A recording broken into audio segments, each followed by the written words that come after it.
are live. Welcome everyone to Shifting Lanes Garage, Shifting Lanes Live. It's myself, Chad, and with me as always is my partner in crime, Gregson. Got the hand right the first time. Had to show the... I tried to mess you up.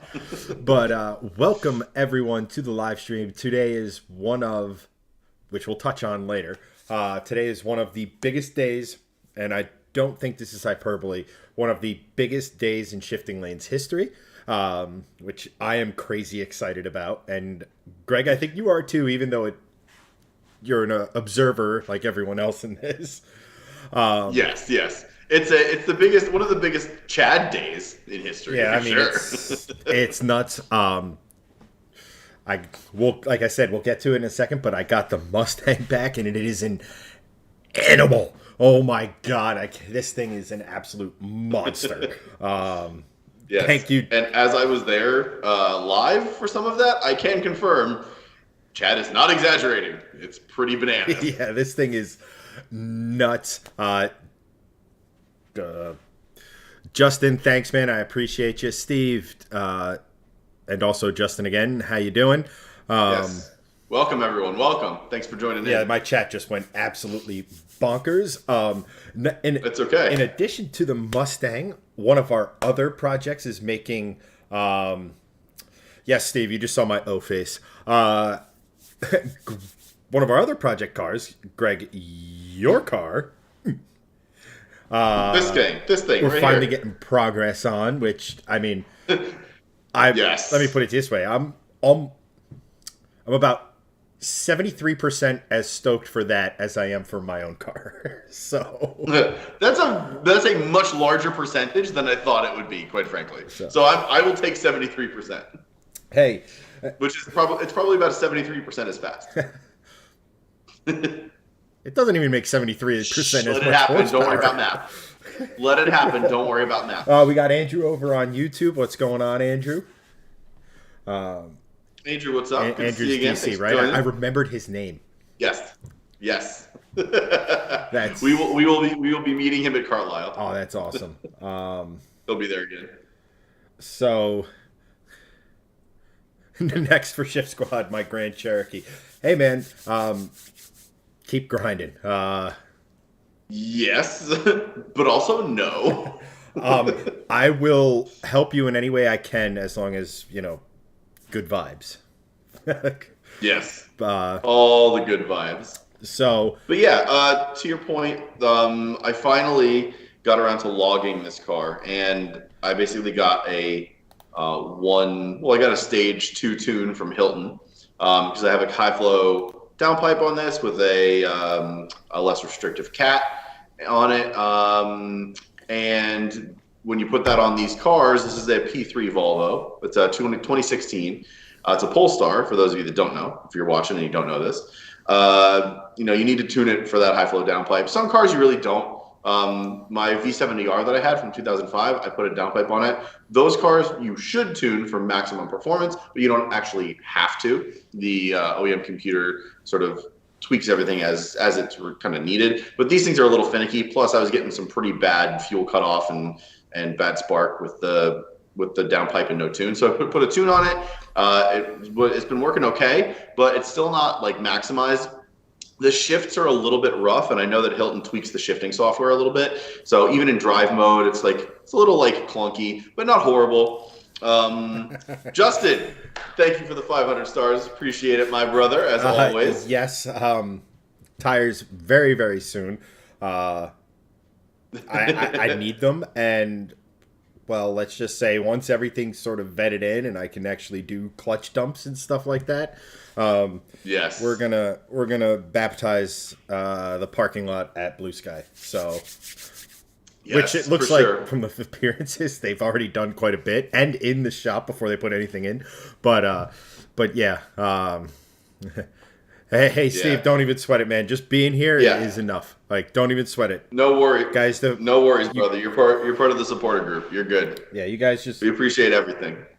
You guys just supporting us, watching the streams and stuff is plenty. Yes. So, yeah.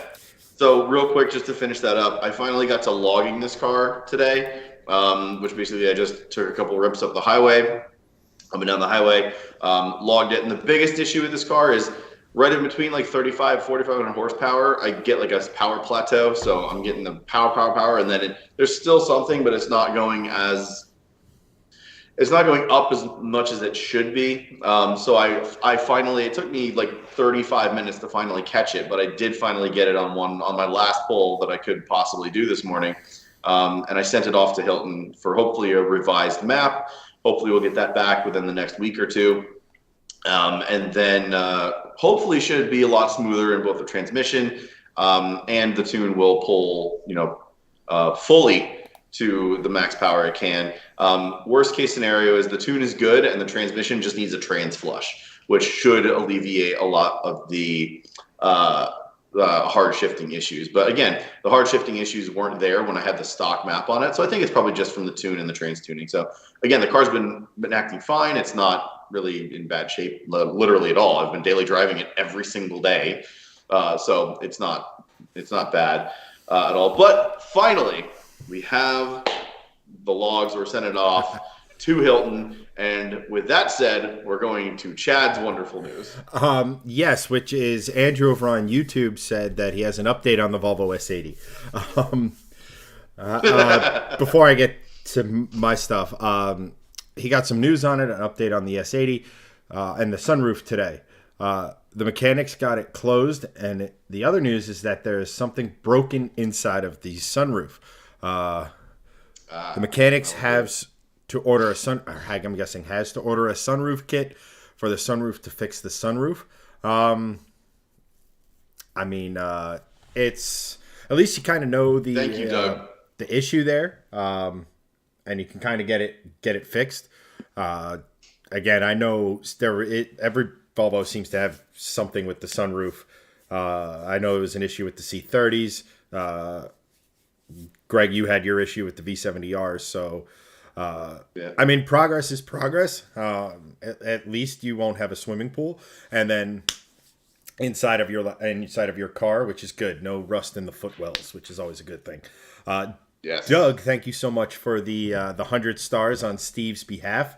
You're a true blue friend, and I love this community also, that we're building.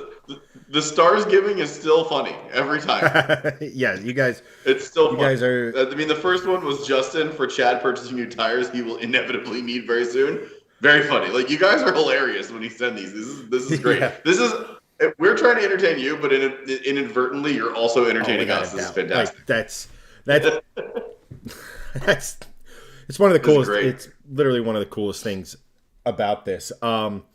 It was funny on the new tires behalf. So Blue Sky has a pretty steep exit to leaving their shop. And despite my best efforts, I still spun out leaving there because there was some gravel and stuff like that.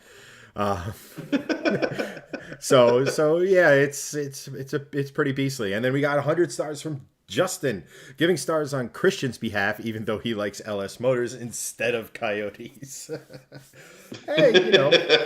Hey, it's in the right family. American V8s are American V8s. So yes, Chad has a totally bitchin', crazy Mustang that we're going to be featuring a lot of very soon. And I don't know if you guys have seen it, but over on our YouTube channel, Shifting Lanes Garage, our second channel, Shifting Lanes Garage, we have two of the Mustang vlogs done. They're live, and they're in the playlist Big Power Mustang, I believe it's called. Yep. So if you want to see the whole thing, you can go to that playlist and do that. We're going to have a vlog on that car every week, once a week for the next, I think, 5 to 10 weeks. Oh, still. Easily. So the next. There's a lot. So the next 5. Yeah, probably closer to 10. I think we're on the third episode. I have, at minimum, I think another 7 already filmed. Right. So you're getting from already the 2. You guys will be getting a Mustang video per week, basically for the next 2 to 3 months, and probably into the 3 to 4 month span. Because as we get those out, we're already filming others for like the next batch. So you guys are getting a ton of Mustang content. So please enjoy it and go watch it. And on our YouTube channel, it's totally free. You can go watch that for free, which is awesome. Which the Mustang wasn't. Yes, the Mustang was not free. So watching us and giving us 5 cents really helps out. Yeah, we got some love in the chat. Nothing but love, Christian, from Justin. Christian, Yes. thanks. Doug has a question for Andrew, DC over on YouTube. Are you in the members group? Send that PN that you're looking for, and I'll cross-reference it and see if I can help you out. See if I can help you. I'd be glad to. Yeah, Doug works at a Volvo dealership, I'm believing. I think. Yes. Yes, Doug works at a Volvo dealership. So Andrew, if you're watching on YouTube, just shoot him a message either here on chat with the parts number, or we do have a supporters group over on Facebook. Don't know if you are on Facebook as much as all of us, but Chad, if you want to drop that link in here, it's called Shift Squad, and basically it's just a way to continue to support us, to keep making content for you. Like, all that money gets recycled back into the channel to do these streams, to help build the Polestar, to help build Chad's Mustang, to fund future cars. So it all sort of like helps us out, and it gives us a chance to make more cool content for you. That, and of course all the stars as well. So yeah, if you want to join the group, very cool. That would be awesome. If not, totally fine too, and appreciate you just being on stream. So yes, but send Doug that parts number, and he can help you out. With email. So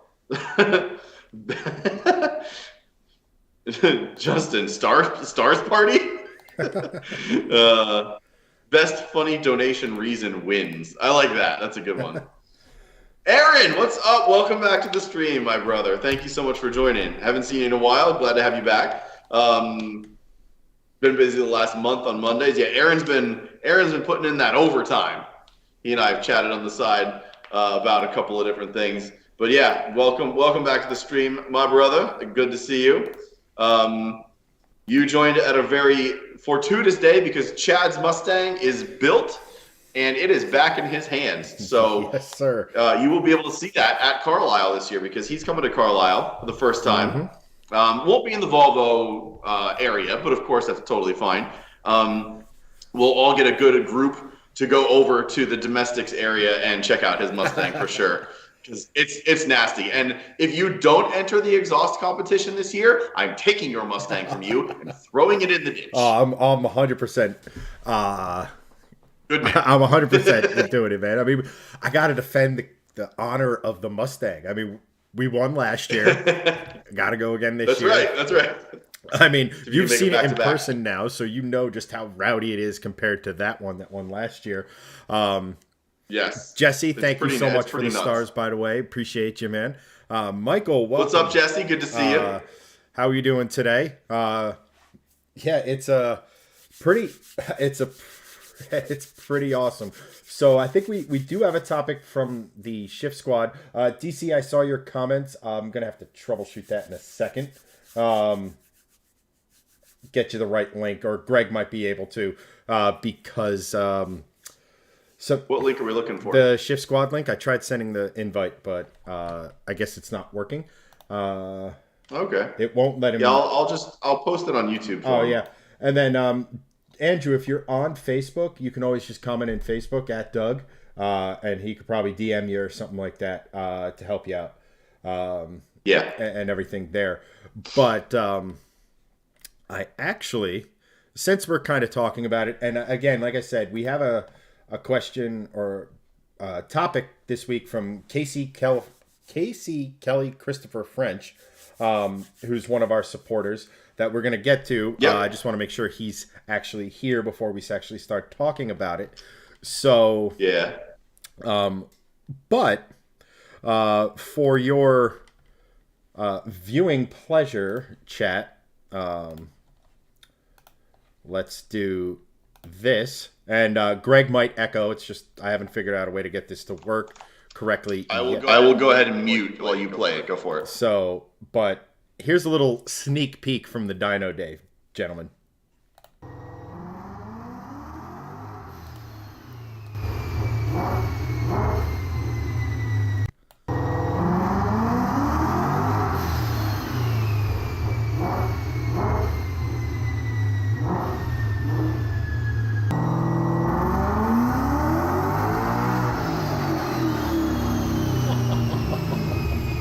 I can watch this all day.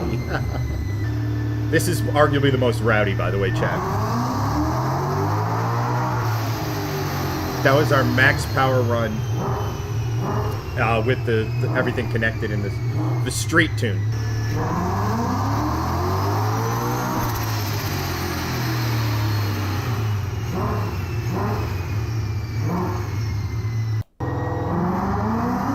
Yeah, we'll go again.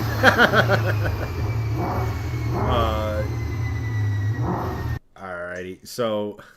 As I couldn't hear what was happening, but since I saw that in person, that sounded amazing. Christian, it's actually not a turbo centrifugal supercharger, not actually a turbo, but it makes the noise. It's a really weird being in the driver's seat. So like, it's a centrifugal supercharger. So on the induction side, it's basically a turbo. So it goes through a front mount intercooler, has a blow-off valve, all that stuff. But the blow-off valve is kind of a weird. Excuse me, it's a weird. Thanks for pointing that out, Doug. I got it fixed. Because like on a turbo, when you hear the blow-off valve, it's whops, right? Because then you have the wastegate noises and everything, and by the time the wastegate's fully open, you're not really building boost anymore. This, because it's connected to the drive shaft, continues to make boost on the. So it's whomps as you're decelerating and stuff and in gear and everything like that. So it's an interesting. It's like it's like driving. It's just good. It's there's so many noises. The transmission has a little bit of a whine to it because of we don't have straight cut gears, but they're straighter cut gears. So it's so you get a little bit of whine, but it's not deafening. The new clutch I was worried it was going to be heavy as hell. It's actually lighter or it feels lighter than factory. It could just be 6 months not driving the car, but I'm pretty sure it's lighter. And the new shifter, honestly, if you've ever held a high quality precision, and I don't mean to go back-to-back streams making a gun reference, but like a bolt action, like that click of a bolt action precision rifle. Back in the day with the old shifter, I say back in the day like it wasn't only 6 months ago, but I mean, you've owned it for 2 years, so yeah, almost a little over 3 actually. I was gonna say 3 right now. So the old shifter was bolted to the body. So obviously when you're driving, the transmission is kind of, parts move. So in order for it to not break, they had to engineer in slop. So I could be in third gear and wiggle the shifter. In neutral now, it wiggles less. So it's absolutely crazy. Yeah, it sounds nuts. We did here's the best way to describe how it sounds. We did a reel on it. And there were 2 or 3 comments on the reel saying, "Man, you can't get enough, data out of that. What was that pull in? First gear?" And it went so fast from where we were RPM wise. I want to say Jeff nailed it around 2,000, 2,500 RPM, all the way up to I think that first one that we did was like 6 or 5,500, and it was like that. It was so fast. People thought that he was pulling in first gear, and we had to respond with no, that was actually fourth gear. That was that's how crazy it is. Yeah, it was fourth gear, and the reel we actually made about it, we were actually spinning out, we were doing burnouts on the dyno, We had to restrap it down. Jeff, it was funny. What did Jeff have? Jeff had to spray glue on the tire to actually get it to stick. Yeah. So I went to the dyno twice. Greg was there for the first half of the first day, and when I went back the second day, when we were finished with everything and we pulled it off the dyno and everything like that, there was actually little tiny piles of dust that used to be my tire. So we were legitimately, I mean, dynos are rough on tires anyway. most tuners won't even touch, like they will not let you get on the dyno with like slicks just because of how grippy it is and how it can actually mess up the dyno and stuff. But yeah, we were doing burnouts on the dyno and had to take steps to get it to actually grip up. Yeah, that's crazy. I have never. That thing's a monster. I've always seen people having to like spray stuff on the tires and stuff like that, or doing a burnout on the dyno and stuff like that. I've never actually owned a vehicle that could do that, so it's like it's insane to think about. That's cool. Andrew over on YouTube loves the sound of it. Doug says it sounds pretty awesome. And he Andrew, I love the Mustangs. I like Fords. I have a Ford 500. Nice, man. I mean, nothing sounds like that. Coyote is the perfect blend of like a European V8 and an American V8 because it revs insane. Like it's 7,500. At some point in it, while I own it, it will have a 7,900 RPM redline. It's just, I had to write the final check to Blue Sky today, and I'm like, I'm never gonna financially recover from this. So like, but good Tiger King reference. But it's gnarly, man. And like, here's all right, Steve, be safe, man. We'll see you. Yes, see you in a bit. We'll be on for a while, so when you're back, we'll still be here. So my buddy John's in chat. Only a matter of time before Chad's Mustang gets charged with aggravated assault, up to the ears, maybe. Doug, for financial responsibility. Thank you, my good sir. I appreciate you. What's up, John? Good to see you in chat. But it's, I mean, it was funny. I was driving it back from the shop, and there's this. So if I go the back way to the shop, there's actually this really good stretch of road that has like really good. Thanks, Justin. I appreciate your financial support, guys. You guys are legends. You guys are basically just paying for his first couple of tanks of gas that he's going to go through in about a week. May have gone through one already. So I thought this is actually kind of a cool story. So I'm driving back, and I get this back road. Like it's been recently paved in the last 6 to 12 months. Perfectly smooth road, just the exact type of road you want to take your car on a drive. Anyone who's ever heard of Waterloo Village, it used to be a concert venue back in the day. But the road along it is beautiful. So I get on this road, I set the cameras up, I'm ready to start the vlog. I'm going through it. I'm like, okay, just don't fast shift or whatever. Because I get like, I'm not supposed to like, it's not power shifting, but like clutch, gear change, clutch out. I got to be gentle on the clutch engagements at this point, just to make sure the clutch beds properly. But I'm like, they told me I could rip once it's in gear, so let's just be, this, that. I'm getting ready to go. And I get going, and I'm like, okay, this is awesome. This is, holy shit. Like, wow.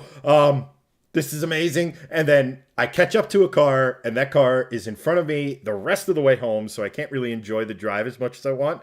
And you guys will never guess the make of it.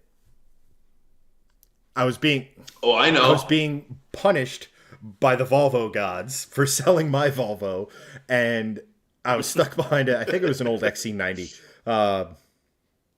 It might have been like an XC60. I don't think so, though. I was being a responsible driver and not getting crazy close to it. Lock the party off right yet. Oh man, that's funny. Mark, what's up? Thanks for joining. Good to see you, bud.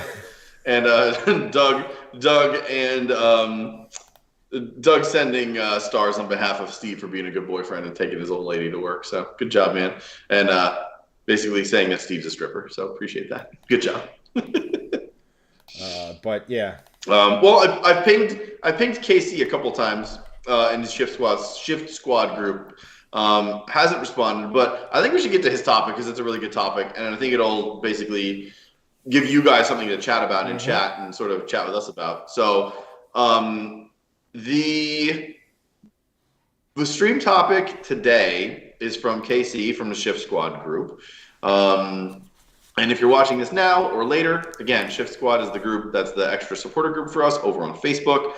We linked it in the chat over on Facebook as well as in YouTube. So scroll up if you're watching this later or whatever, and you do want to join that group and support us and do stuff with us. That'd be really cool. But KC's topic is this: starting with a stock vehicle for daily driving purposes.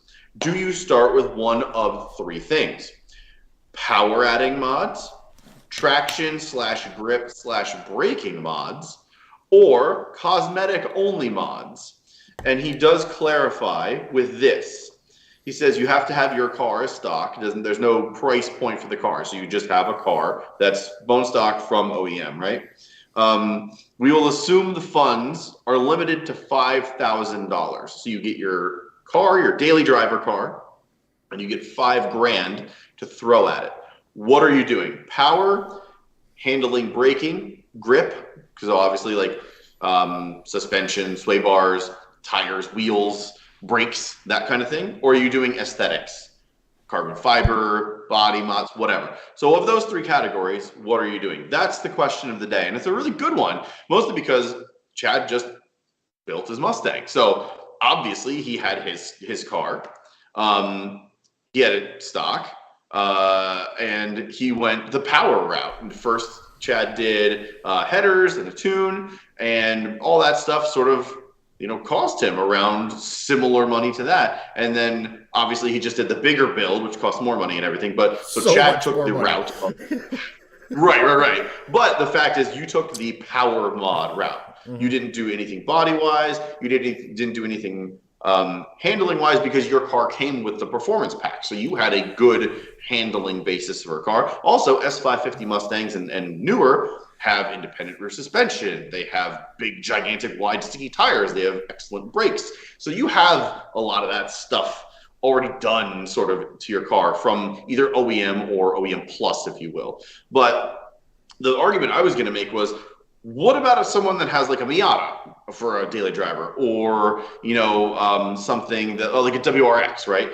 Both good enthusiast cars that are great. They're known to be great daily drivers, right? So for me, this argument is dependent on car.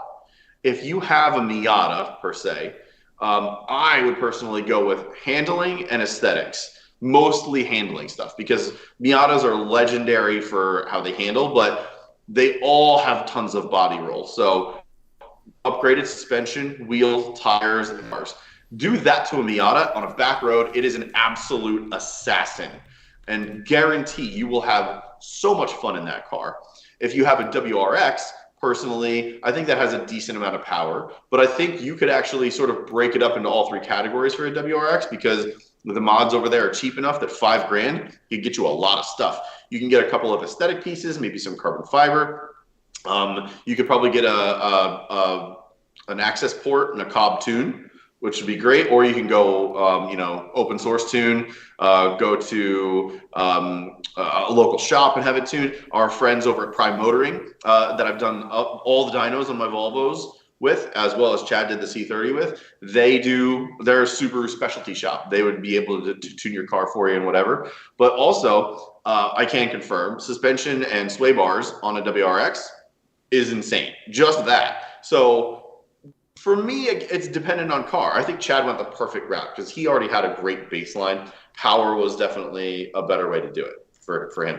For me, for this car, if I had $5,000, so I did a little bit of aesthetics plus a downpipe and a tune. So I've spent about $5,000 on this car in aesthetics. Those carbon fiber mirror caps, my carbon fiber front lip, and I have carbon fiber side skirts that I'm putting on. That plus the downpipe and the tune was about right at $5,000. So I got a little aesthetic. And the interesting thing about this car is that front splitter actually does help handling and downforce.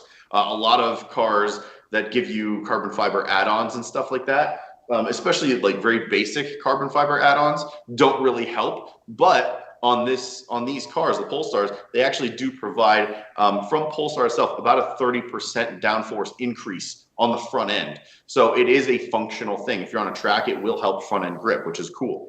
And then obviously the downpipe and the tune helps for power. So I did a little bit of that route. I haven't done anything handling wise yet because the car handles very nicely as it is. And as a daily, unless I'm going KWV3s for a suspension and upgraded sway bars, which is going to be another four grand installed, it just wasn't there for me yet. So I went that route. On that note, Chad, what would you do on this argument and this topic? So, like you said, right? I went power for the first mods on the Mustang, but that's because the performance package on the Mustang came with better struts, came with better springs, came with better cooling, came with 15-inch rotors and a 6-piston Brembo brakes up front off of the previous generation GT500, right? So I had more than enough stopping power, more than enough handling, so I could go the power route. I think the car you have, and I think Mark Anthony on the Facebook chat said probably power because I wouldn't buy anything with bad handling or braking. Like, the type of car that you buy plays a big part of this. If we're using, say, your Miata example, let's say you just happen to have an NA Miata or something like that. I mean, not for nothing, they handle great out of the box. So turbo kit. And I'm looking at Flying Miata's site, and it's $4,000 for the complete kit. So fits within budget. Right. But like you said, like that's actually a screaming deal, by the way. Yeah, I mean, they're technically sold out, but I used it as a point of reference. Still. So it all depends on the car, right? So like if you have, like you said, a WRX, right? I look at it this way, right? If you get a WRX and then you have money to mod, well, at that point, there's a car above it, right? You know, can you get the STI or wait and get the STI or something like that? I think they're within that kind of budgeted range now, price point. You can correct me if I'm wrong. I haven't paid attention to Subarus since the 22B. But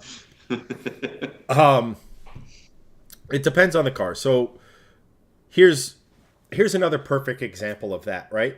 So one of my other project cars, the Lexus IS 300, I went suspension and brakes first, just because, well, frankly, that car, the plan was eventually to put like a Toyota V8 in it, so like get all the mods that are like a grand or two or maybe three added away before the $10,000 engine swap happened.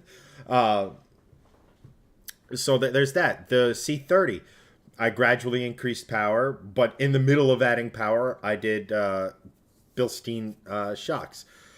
As a general rule of thumb, and I think Doug said it. Andrew, what's going on, man? Facebook Andrew will call you. Andrew Kaiser, guy with another unfortunate soul who had to go to high school with me. But yes. Doug, Doug often does, is said stage 0, then efficiency mods, and not efficiency as in miles per gallon mods. Basically stuff that help you utilize more of the power, and that's kind of, as a general rule, that's kind of where I would go. I mean, I know the temptation is to add power, like Justin says, mo power all day, and I get that appeal. I personally, the first mod I would do to any car, assuming I had halfway decent wheels and tires on it, is an exhaust, whether it be a turbo back system on a turbocharged car or headers and a full exhaust on, like an NA car. Simply because I personally believe that on the street as a daily driver, I derive more enjoyment from the visceral experience of hearing my vehicle, all the sounds, that like the sound of the Great exhaust.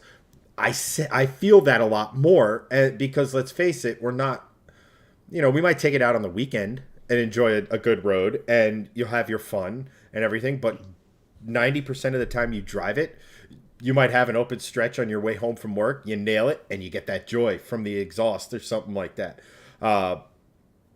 I get it, but I get the desire to have hand.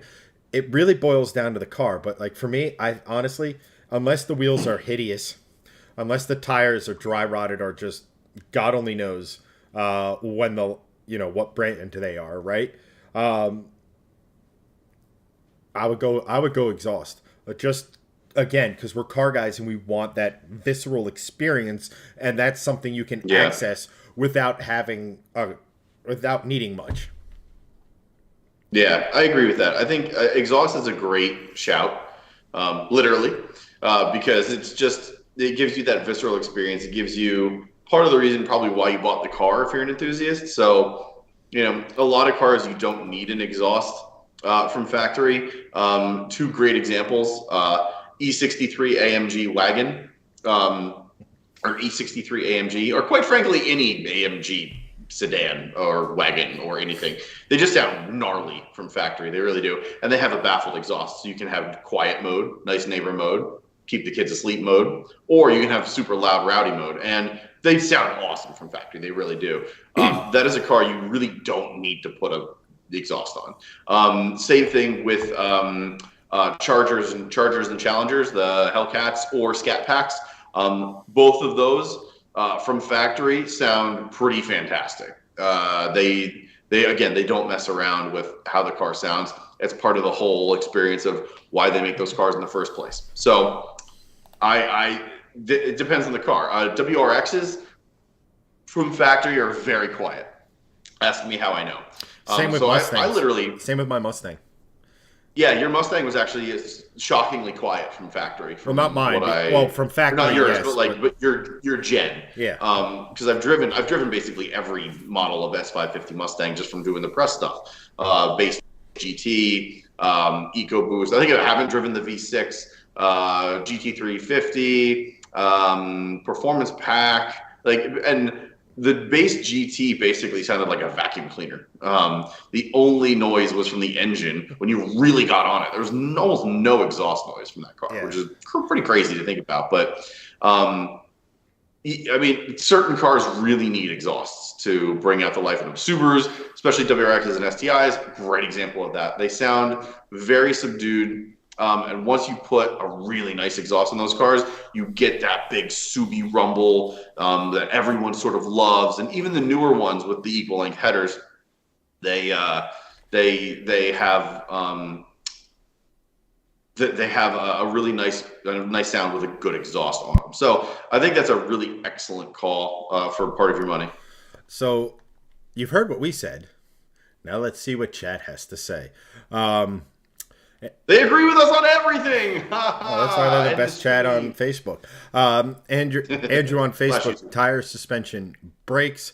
I think he later doubled down. Yeah, these can help with the slow car fast effect. And there is something to that. Like being able to access more of the power in your car gives you a sensation of speed, even if you're not going. So for example, right, a guy could be on a back road with a Miata, and I could be on my car, and we could be, let's just say we're pacing. He's in front of me, and I'm pacing him. Well, he's going to be having a lot more fun because I'm not. Let's face it, I'm barely touching the performance window of the Mustang, where he's revving everything out and everything like that. Not to say that I regret anything I've done on the Mustang. I absolutely love it. I love the absolute monster that it is. Just make sure that absolutely potentially clear. Christian goes, I think it also depends. Certain mods cost more depending on what you're putting them in. 100%. Like a turbo kit for, say, a Miata isn't going to be the same as a turbo kit for the Mustang. It's first of all, 100%. A V8. You're going to need a bigger turbo. You're going to need two new exhaust manifolds. A little. Yep. And that sort of a thing. You have to also understand that the bigger the mod, tuning becomes a thing you have to take into consideration. And depending on where you're tuning or who's doing the tuning, that could be anywhere from $300 to $1,000. Like the dyno tune for the Mustang was $1,000, just because I had to have someone on call. Jeff would take do a poll, get the data log, send it off to them. They'd make a tweak. We do another one, rinse, repeat until 705 horsepower at the wheels, baby. So Pretty much. there's so much. And then Doug also says tire stickers, absolute must.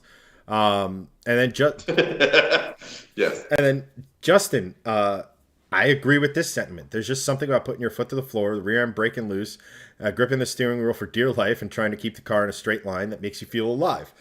I mean, absolutely. Not that I do that often, but it's fun to feel that every now and again. Jake Cloutier over on Facebook. Welcome, Jake. That's a name I don't recognize, so welcome if you're still watching. Thanks for stopping by. We appreciate you. Mighty Car Mods did an awesome comparison of Miatas, supercharged versus turbo. Both equaled out to be very similar, and I love that sort of stuff, right? It'd be pretty interesting to see if we did a comparison. I mean, I don't think I'd have to try very hard, but if we did positive displacement Mustang versus my Mustang versus a turbo Mustang, all of which making 10 psi of boost. So, Yes. And that's kind of a cool thing. I mean, That'd be a cool. my compare. first choice was turbo for the Mustang, but it was just the way I decided to go through the build. And everything, just centrifugal for me, the mechanical boost ramp.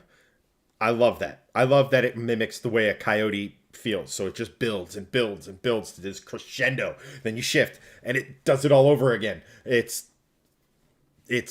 perfect. I love it. And what most people don't realize is with those variable cams, peak torque comes in at about 4,000 to 4,500 RPM. So it's meaty all over the place. That's the benefit of dyno tuning. It's the benefit of dyno tuning. It's the benefit of variable cam. Yep. VTEC to those of you who speak Honda, but it's basically like that. Wait, your car has VTEC? VTEC just kicked in, bro. I mean, it was funny, but you say that, but Jeff said he could actually feel the cam profile change on the dyno. He said it's not something you could feel on the road, but in that controlled environment, it's something you can absolutely feel. All right, we got Steve asks where should he go for fast food. We got Taco Bell. We got some White Castle in there. I said White Castle. Of course, always a good plus, especially if you hate the people you work with the next day. I guess the same could be said. Steve literally responded to that with "R.I.P. B-hole," which is pretty accurate. Doug makes a point. He goes, Volvo's factory to aftermarket is a huge difference since they aren't trying to be performance at all, not counting the Polestar, of course. Greg? Yeah, I'd say that's accurate. Volvo is one of the manufacturers that probably has one of the biggest differences, just because Volvo's from factory, like 90 to 95% of all their cars they've ever made are meant to be, just above normal car, but not necessarily luxury car. So, except, the more modern Volvos, like 2016 plus aside, throughout their history have always been utilitarian, but not necessarily luxury, but not necessarily a Chevy or a Dodge or a Ford kind of thing. So when you put an exhaust on a Volvo, you have an expectation of it's going to sound good. But then you put an exhaust on a Volvo, like an 05 V70R, and you're like, oh, holy crap, this is something special, because they had the 5-cylinder engine for so long. This one is probably one of the outliers, because when they started to sort of get more into the performance stuff before they migrated over to more of the EVs and things like that, and the hybrids, this was their performance model. And this actually has a baffled exhaust from factory. So there's an electronic butterfly valve that opens and closes. I have a little remote that I can control it with. And on cold start, I've literally done, so even before I put the downpipe on this car, I literally just had that remote, and on cold start with the thing open, it sounds like it has like a full exhaust on it. It is loud, and I was actually pretty shocked for what kind of noise it made. So much so that I entered it into an exhaust competition last year at Carlisle, and when I got to the finals. So that's pretty interesting and cool. Wait. It So was the final was between you and a Mustang? no, not that final. So they have four different. So they have four different qualifiers, and usually in each of the qualifiers, because people are coming in and out of Carlisle on different days and stuff. So they have three qualifiers on Friday and one Saturday morning, because Saturday is really like the day. Um, so I did the one Saturday morning because I came in on Friday, but I wanted to like hang out and do videos and stuff first. So I just did the one Saturday morning. Um, and then they do the finals that day at like 1 p.m. or whatever. And they take the top however many they like from each qualifier, right? So in that finals, they have, I think there were probably about 25 cars, maybe 30. And you all get one more pass, and then they whittle it down to like their final 8. Then they do another pass, then they whittle it down to their final couple, and then they do a last pass. So the finals was that first run at like 1 or 2 p.m. or whatever it was of all the cars. And I made it to there, which is cool. So I beat out a bunch of different qualifiers. And there was a lot of cars that sounded really good. And it's an import show. So it's an import enthusiast show. So tons of cars have exhausts and stuff like that. The thing is with that competition is they're not looking for like loudness or craziness or two-stepping or burble tunes, whatever. They're just looking for something that sounds good. It has like a good tone. So that, I think this car has a very distinct and specific tone, and I think that's probably why they liked it, is because it's a unique sounding car and it's pretty cool. So hopefully, I'm doing it again next year. Hopefully, I'll go farther, and hopefully it's Chad and I in the finals, and then that'd be really fun. I think that'd be cool. I think that'd be hysterical too. Like not from a like, Yeah, not from a like, I don't know, me being biased or arrogant for my car or anything like that, but like, I think it'd be just hilarious just for both of us to be. It'd just be cool, hilarious in a really cool way. Yes, Xander, Nicholas, to answer your question, I didn't place at all, but I made it to like the finals essentially, which was those last like 25 cars out of probably like 100 or 200 that probably went through there, which was cool. So I'll do it again and see if they pick me again. This time with a louder downpipe and a tune that actually will let me rev it nicely and make it sound really cool. You know what my big, like you said, it was just basically on like a hill, right? Yeah, you'll put it in first or second and just not get out of it. It's a couple 100 feet maybe. I'm marginally worried I'm gonna hook. Like that's like. Oh, I mean, dude, there's a GT500. Like. Yeah, but I mean, that's also. You're not. I mean, it's up a hill. You're not gonna. You'll be fine. I promise. Okay. I mean, impromptu exhaust / involuntary burnout competition. You just roll into it. They put you back far enough back that you just go down and then like straight up the hill. Okay. So I would just roll into it, and honestly, like if you can get up to 7,500 in first gear, just do that. We'll see. That's all you'll need. You'll see it when you get there. Yeah. You can watch like one of the qualifiers and you'll be able to see it. So, Andrew on Facebook asks, were there any crowds harmed in the testing process? I'm guessing for the Mustang, given your, let's just face it, tired. I'm just playing, man. No, because there weren't any. That's the thing. Literally, I noticed at the last second when I was pulling out of Blue Sky that Jesse, one of the owners, was taking like a video for, I guess, their one of their socials or something, and it was like, don't stall, almost stall, don't stall, a little bit of wheel spin, just that, and I'm going, because like you have to like. That was quite literally the first 200 yards I drove in that car. Not even, like first 100 yards I drove in that car. So new shifter, new clutch engagement point. And I was like, all I want to do is not stall. That's it. And from what I understand, he's perfectly healthy and fine. So nobody was harmed. in the making of that exit, we'll say. Let's see here. Justin goes, on a side note, the sound of the turbo through the cutout on my Grand National is intoxicating. So I'll probably do an exhaust first, like Chad said. Go me.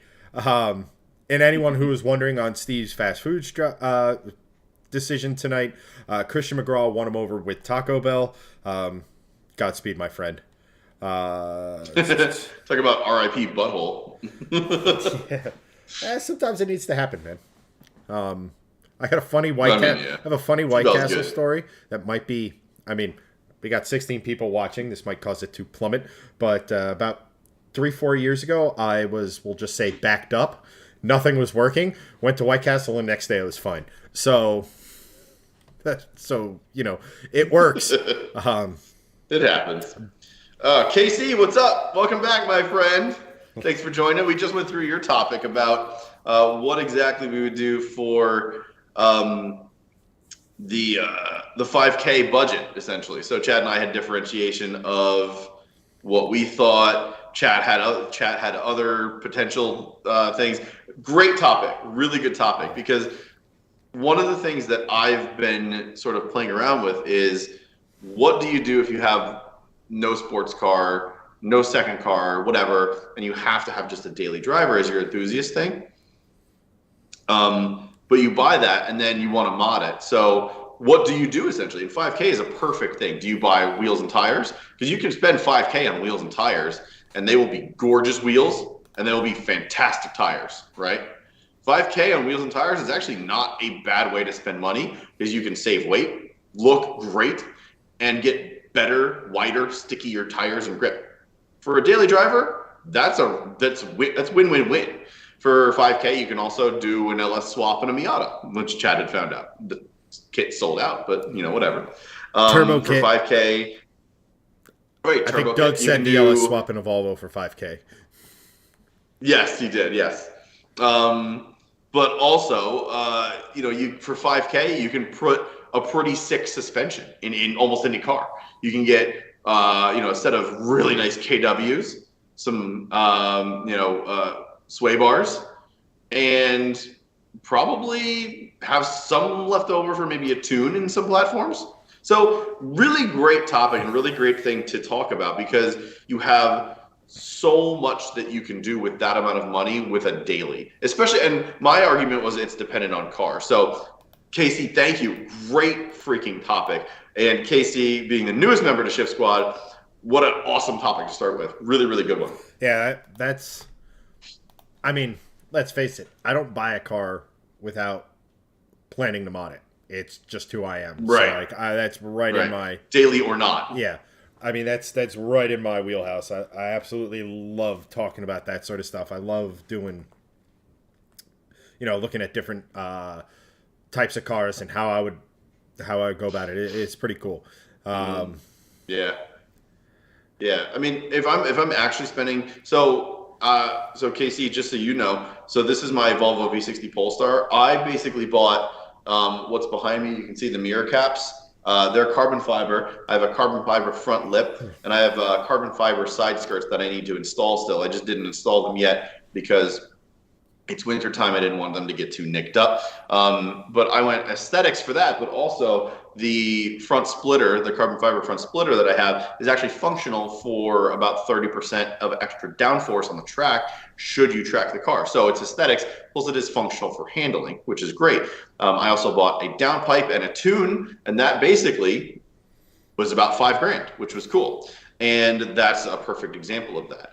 So that's essentially the route I went with this car, my daily. But I love that you can kind of go any way. And everyone keeps saying brakes. This car comes with really nice big front brakes. I can attest to that. They're Brembo, massive. They're at least 14-inch rotors up front, and they're 6-pots. Yeah. Yeah, they're huge. For the stopping power for this car, they're very good, honestly. You can upgrade them. There's a good upgrade for them, but honestly, they're just good as they are. So I didn't really need a brake upgrade. If I still had my 2014 WRX, some of that money would be going to that because those brakes were woefully inadequate, even for the power that it had, which was not a lot. It was like 250-ish horsepower, but the brakes for that car were just not good. I would have gone with like a Willwood kit or something like that, or maybe even just an STI kit off a crashed one, and then swap it right on there for a budget big brake kit. So brakes are really good, but I mean, if it's your daily, I don't think you can really go wrong with like a tune, a little bit of suspension, and some wheels and tires. If you can do that for 5K, I think that's probably the best bang for your buck. I'm not laughing at you, Greg. I just saw Doug's 100 stars. Thank you guys all for these stars. This is amazing.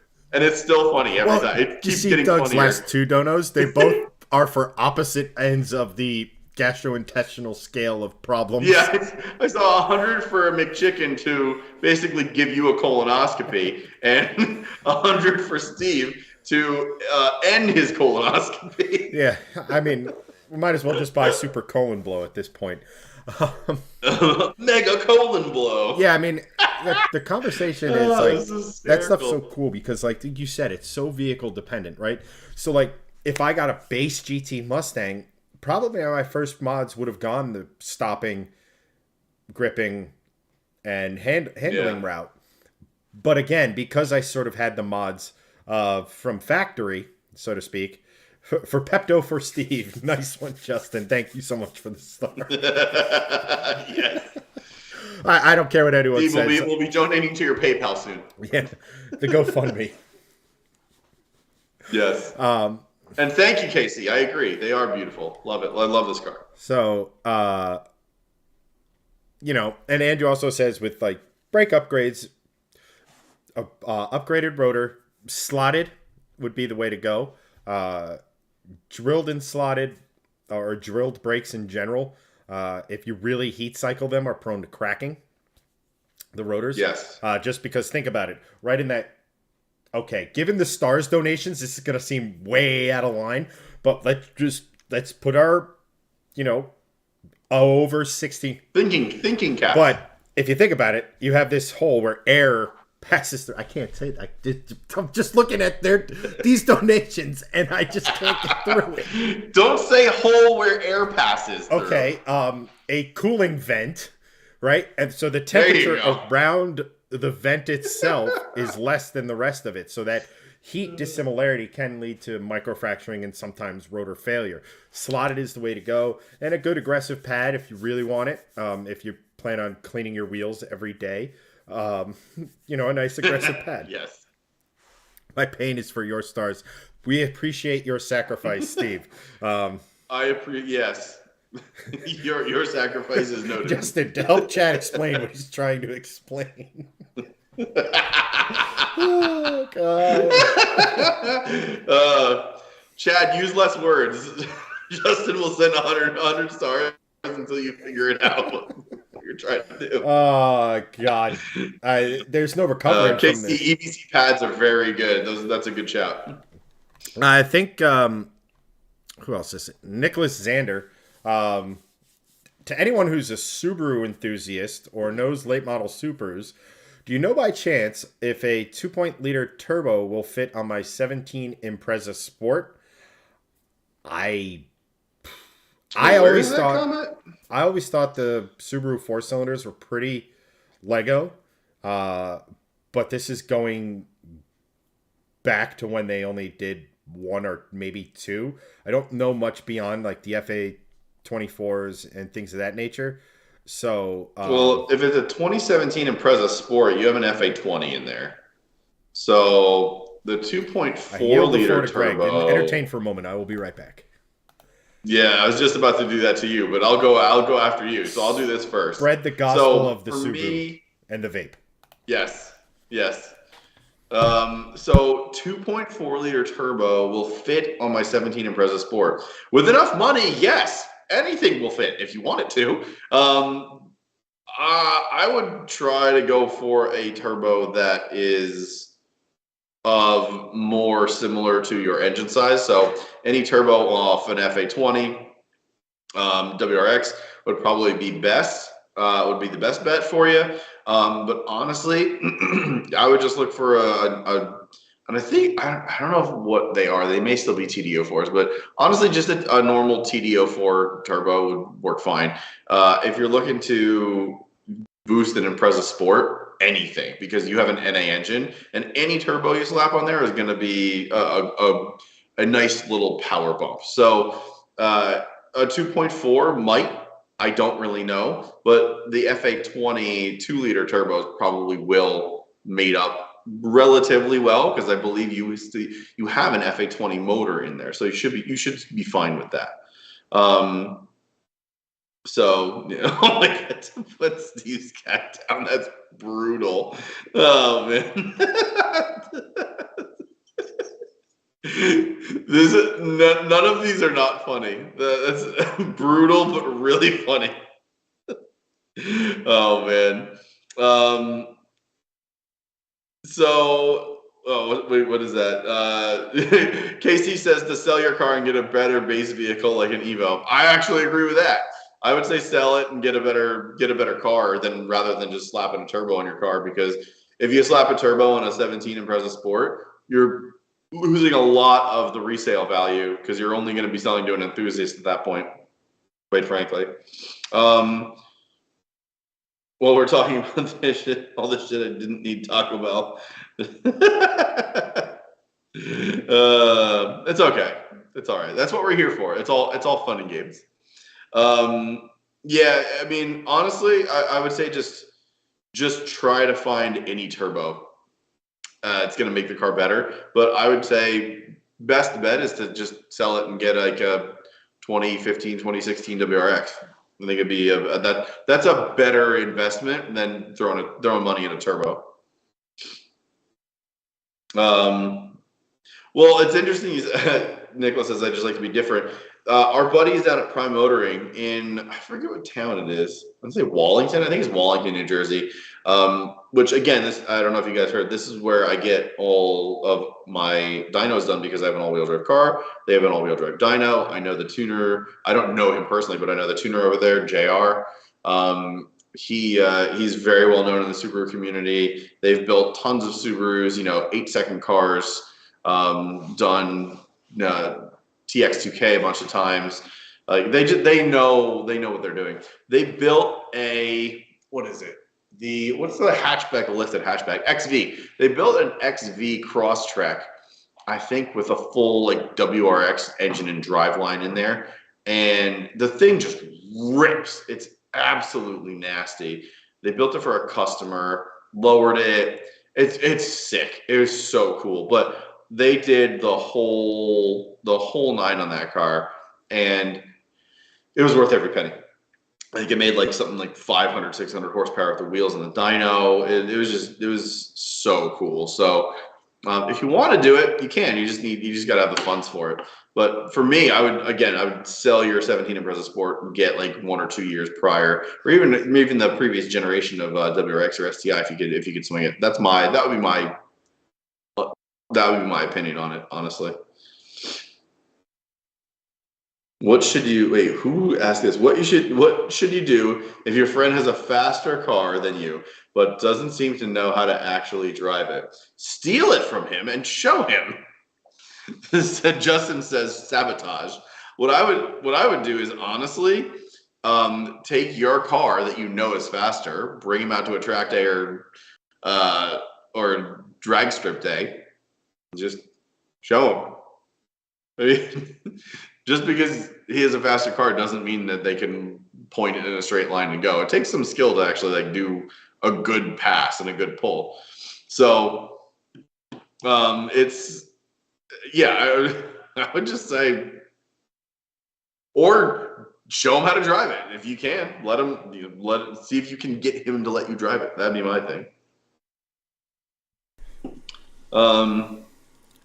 Nicholas, I can agree with that. Just not the new body WR Civic. Yeah, I agree. The new WRX is apparently very good. Haven't driven it. Have seen it. In person, it looks better. In pictures, it's still terrible. In person, it still looks terrible, but it looks better than in pictures. I don't like it. It's not good. That motor should have been in the last version. and they should not have killed the EJ and just went with this motor instead. So, yeah, I if I ever do buy a Subaru again, I will not buy ever this generation of WRX It's hideous, awful, and is at all. an affront to humanity. Yeah, it's a very good performer. The engine is apparently very, very good. It takes well to tuning, according to Prime Motoring, but it's that doesn't make up for how atrocious it looks. So yeah, that's just the full stop. If I was going to buy something right now from Subaru, what I would really love to get is the previous generation STI Type RA, which is that track focused version with the big wing on the back, gold wheels, upgraded suspension and everything. And they're going for about 45, 50 grand right now, but they are they're limited run, and they're basically like a time attack version of the STI, which is very cool. That would be where my money would be spent if I was going to buy a Subaru. But if I'm spending $50,000, not buying a Subaru. So I mean, you could get a very nice rust-free GC8 coupe, put in a modern EJ25 or EJ20, whatever your heart desired, even a slightly built version of that, and have something that, in my opinion, is monumentally superior to the current WRX. Like, I don't. yeah, The engine might be great. It ain't it. It just ain't it. And that's a hill I will die on. Like, it just like it stinks because we don't really have, like, Subaru's lost its way. The Evo doesn't even exist anymore. The RS is done from Ford, but we do have the Gazoo Racing Corolla, which I still want to get my hands on. I'll be right back. You go. Because that is absolutely, it ticks all of the boxes as far as what you want, and I think it looks awesome. And the 3-cylinder doesn't actually sound all that bad, which is surprising to me. The old legacies, like old wagons and stuff, are actually I dig the hell out of them. I even dig the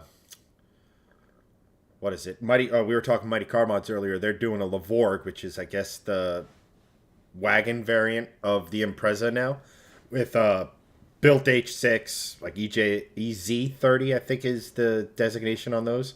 Subaru people can correct me if I'm wrong.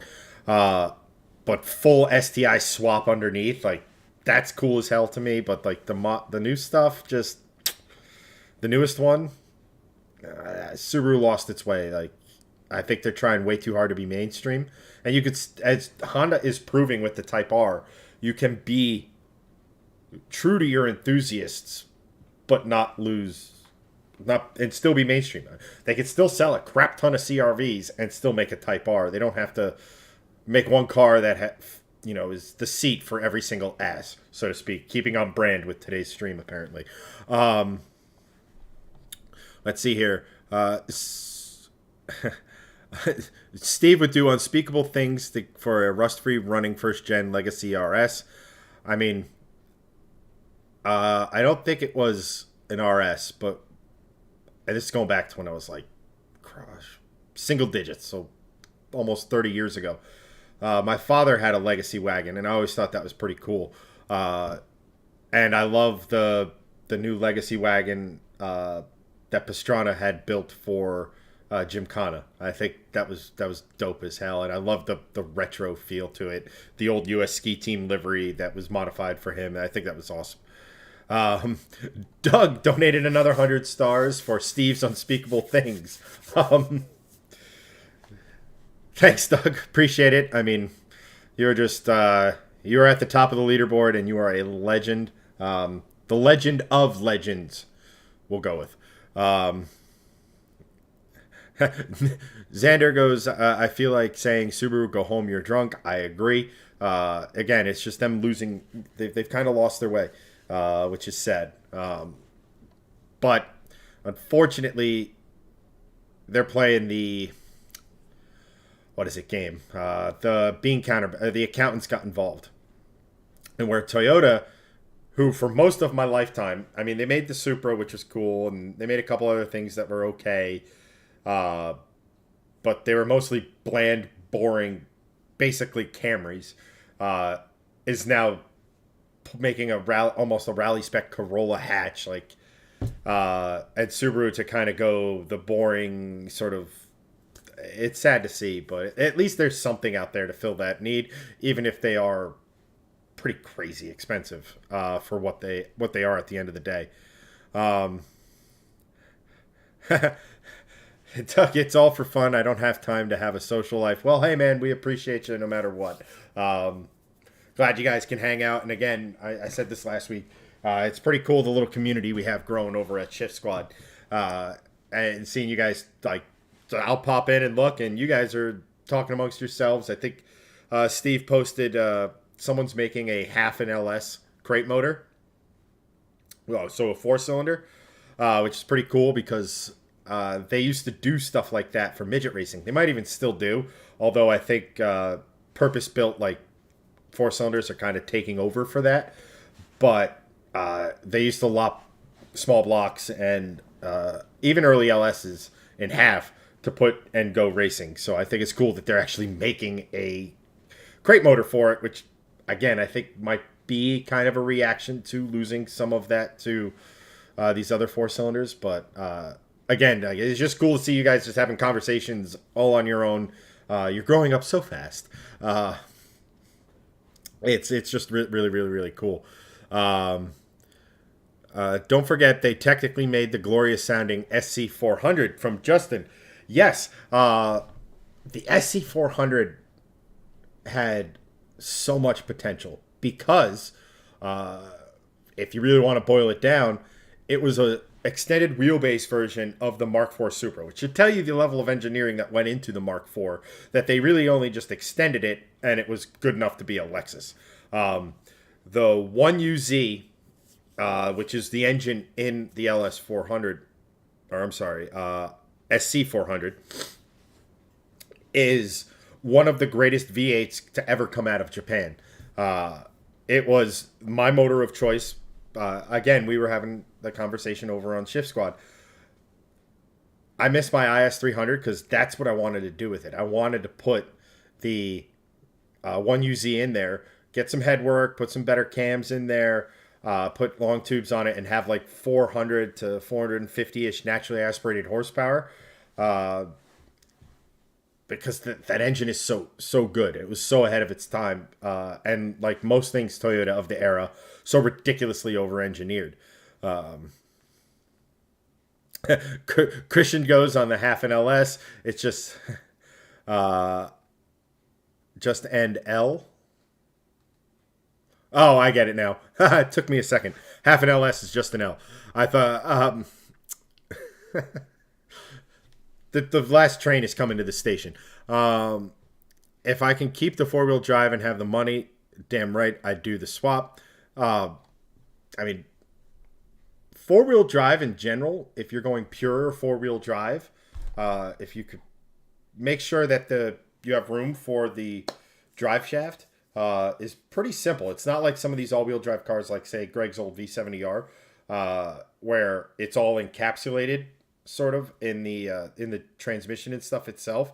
These old 4-wheel drive cars are pretty modular. It's just you got to figure out how to make provisions for the axles, the diff, and the drive shaft. But that's why like a lot of people, when they're all-wheel drive swapping stuff, they go to the Atessa out of the GTR, the R32 to 34, the Atessa system, because it's literally a bolt-on. It's like a transfer case in the sense that it bolts onto the back of a transmission, which again is pretty killer. Oh boy, you guys have been a little chatty. I think I heard the rattlings of a Greg, and there he is.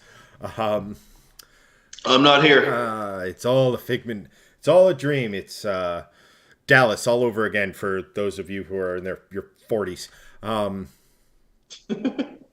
It was all a dream. I used to read Word Up magazine.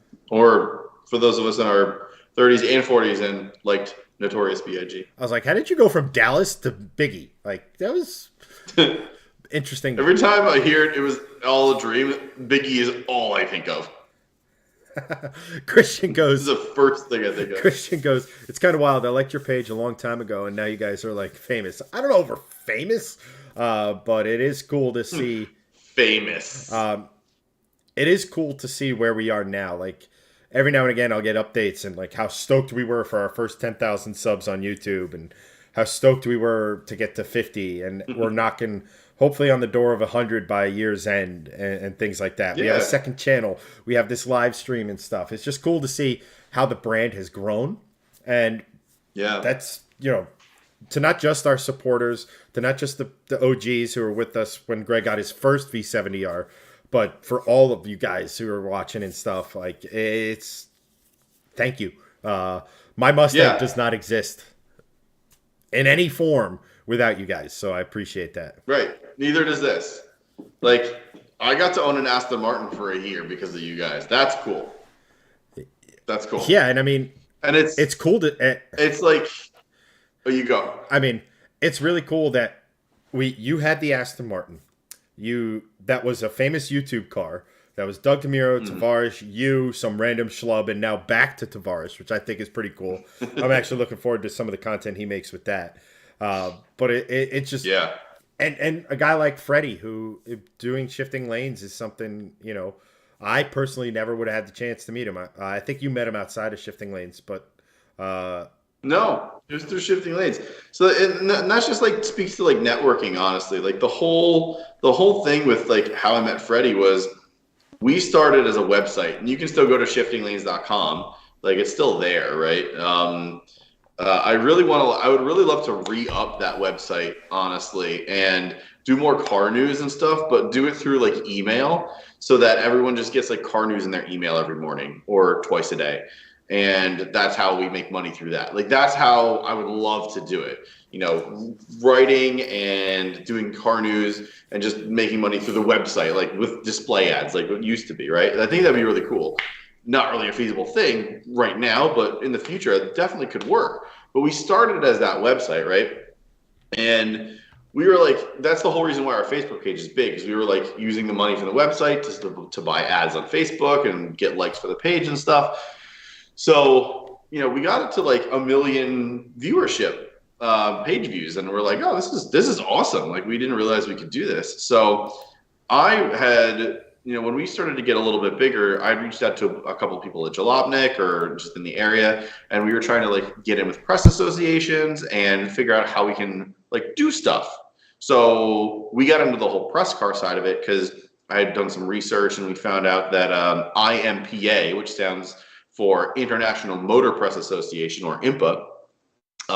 They do like local events. It sounds a lot fancier than it is. It's basically just like the Northeast Region Press Association for the U.S. They have other ones like WAPA, which is like Washington Area Press Association, like stuff like that. And they have them all over the country. But we got them in IMPA, and they do like events and stuff. And through them we networked and got in touch with like a lot of PR people, and we started to get press cars that way. So that's sort of how we started to get all these press cars, networking, knowing the press people and PR people from these manufacturers, and then finally knowing the fleet companies that manage all of these cars for those PR people. So we had our first ever press car was a Scion FRS, and it was cool because we all got to drive it. We like ripped it around the area. And I had, I didn't realize until I was reading a Jalopnik article one day that Freddie Tavares was local to us. He used to live in Elizabeth, New Jersey. And I was like, oh, I didn't realize that. I thought everyone was either based in New York or LA or whatever. Like, until I really dug into it, I didn't know that a lot of these writers and freelancers were like pretty local. So Elizabeth is fairly local. It's like 35 minutes, 40 minutes from where I was living. So I reached out to him on Twitter. I was like, hey, you're pretty local to me. You've probably driven this because you work for a big journal. Little did I know that he was a freelancer. And I said, hey, I have this press car. Did you want to meet up and drive it with us or with me? So I met up with him and, just like let him drive it and stuff. We did a whole drive around that day. We went out to dinner, like just had dinner at like a local diner, which is cool. and he did some like beauty pics and wrote a whole article about it on Jalopnik, which was very cool. This was like way back to like 2015, I think it was. And in internet years, from now till 2015, might as well be a century. So it's pretty cool. So I met Freddie that way, and it was just through networking. So like the whole point of that story is like, if you guys want to reach out and talk to people or whatever, do it, because networking is a really cool way to meet new people in the car industry, do new things. Like if you go to events like Carlisle, go up to someone and talk to them about their car or whatever, because it's just an interesting way to like meet cool car people. And that was just another way to meet a cool car person at that point in time, was just like, hey, random guy on the internet, do you want to drive this car? Have you ever driven it? And he had actually written a piece that basically slammed Scion for being this like 2-bit company, which it sort of turned out to be, I guess, because it was this offshoot of Toyota that never really caught on. But then he drove the car and he was like, wow, this actually kind of changed my mind, because this car is fantastic. So it was cool in a way to kind of see him have a bit of a genesis from this like, oh, Scions are stupid, to, oh, this is actually a legitimate little sports car. And it was just a cool thing to see. So anyway, whole story is, we're famous. We're not famous. We're just random guys on the internet that happen to have a camera and people just watch. So I still get a lot of comments from people saying, hey, how do I get started in this? It's like, literally just start. Start up a blog, grab a GoPro. You honestly don't need anything more than this. These things shoot 4K, 60 frames per second now. You don't need anything other than an iPhone or a Samsung or a Google Pixel or whatever. Honestly, they're all amazing. You can vlog and take camera or take pictures and do whatever you want with your phone now. You don't need anything fancy. It helps to get like a big DSLR, but you don't need anything fancy. If you want to do it, just do it. It's cool. It's fun. And then you meet fun people along the way too. So I'm thankful and grateful for what we've done, and we're going to try to keep it growing to entertain you jokers. Yeah, because there's actually a couple conversations. KC Kelly over on Facebook. Thank you, Nicholas. By the way, appreciate that, brother. That was awesome. Xander, my man. I'm guessing you know him from way back, Greg. No, I don't know. Oh. New person to the stream, hey, and I think he was on a little bit. You were on a past stream, Nicholas. I remember you chatting with us there. So thank you for the support. Appreciate it, man. It's very awesome. Absolutely. And all that support is huge for us. So thank you. And that kind of piggybacks into this. Our newest supporter. Do I call you Kelly, Christopher, Frenchie, KC? Let me know what your preferred. I like Frenchie just because that was my nickname at Panther Valley. Yeah, we can go with Frenchie. I mean, he's. I say KC. I just call him KC because that's the first two. He and I also the Frenchie reference from The Boys. But he goes, guys, I subscribed because I enjoy the conversation. I'm embarrassed to say I have no clue what shifting lanes is about. Nothing to be embarrassed about, by the way. It's just cool because I think he might be one of the, if not the first, one of the first who kind of came to us via these streams and just kind of hanging out and stuff. So like that is something that is really, really cool to see, because like we branched out. We knew that some of the a lot of the OGs would be here and stuff like that. But to have someone who just actually is enjoying the conversation, I think that, I mean, it's going to sound weird, but it's, what you call it? It makes me feel like we're on the right track. It makes me feel like we're and this, I appreciate everyone who tunes in. Steve, Doug, you're just the ones who are on my screen right now, and everyone else, Christian, Justin Broman, like all you guys, like Andrew. I should just pull up a list because I'm gonna forget something, and if I forget you, just type shame in the chat. Shame. Shame. But it's shame. Again, it's really cool to see something. We had an idea. We wanted to do something. We wanted to take like a podcast and almost present it in that gamer live streamer way, and see if it took off. And I mean, you guys are insane. Like this is absolutely awesome, and I appreciate each and every one of you guys, like more than words. Yeah. Um, Yeah, I agree, and that's sort of like that's the reason why we kind of started it because I'll be honest, you can go to any of the car Facebook pages like Motor One, Motor Trend, and whatever, and you'll get this experience in a way. So you'll still get like talking heads, talking to you, and it's better produced. They have bigger equipment and whatever. But the problem is like no one really talks to you guys, and that's the part where we were really interested in because you know we wanted it to be that sort of gamer in a way feeling that Chad was sort of talking about, almost like if Jay Schlatt met Motor Trend, but less less of a d-bag, if you will. Not that Schlatt's a d-bag. Schlatt's great. He's really funny, and I hope that's a character he's doing. So like it's sort of that mentality, like. We get to joke around, we get to like interact with you guys, and like that's the whole shebang, right? We wanted to make it so that we would be talking to you guys as opposed to just talking at you. We want to talk with you. And I think that's come across really nicely because we've built like this really awesome, cool, small, close-knit community. We want to branch out and obviously make it bigger. That's sort of the whole point, is to bring more enthusiasts into the conversation. But like you can still get the news and what have you through all these other channels. And a great indication of that is like, we've been on this stream now. I'm looking right at our chat over here on the Facebook dashboard on the back end. We've been on here for an hour and a half, essentially. And we've gone through one topic, a stream supporter topic that lasted about 30 minutes. But we've basically just been chatting for an hour with you guys. That's the point. That's what we want to do. And that's why we want to do the fun stuff this year. Like Carlisle, we're going, for those that are stream supporters, we're going to Doug's house to watch a movie one night. Like that's the kind of shit that we want to do.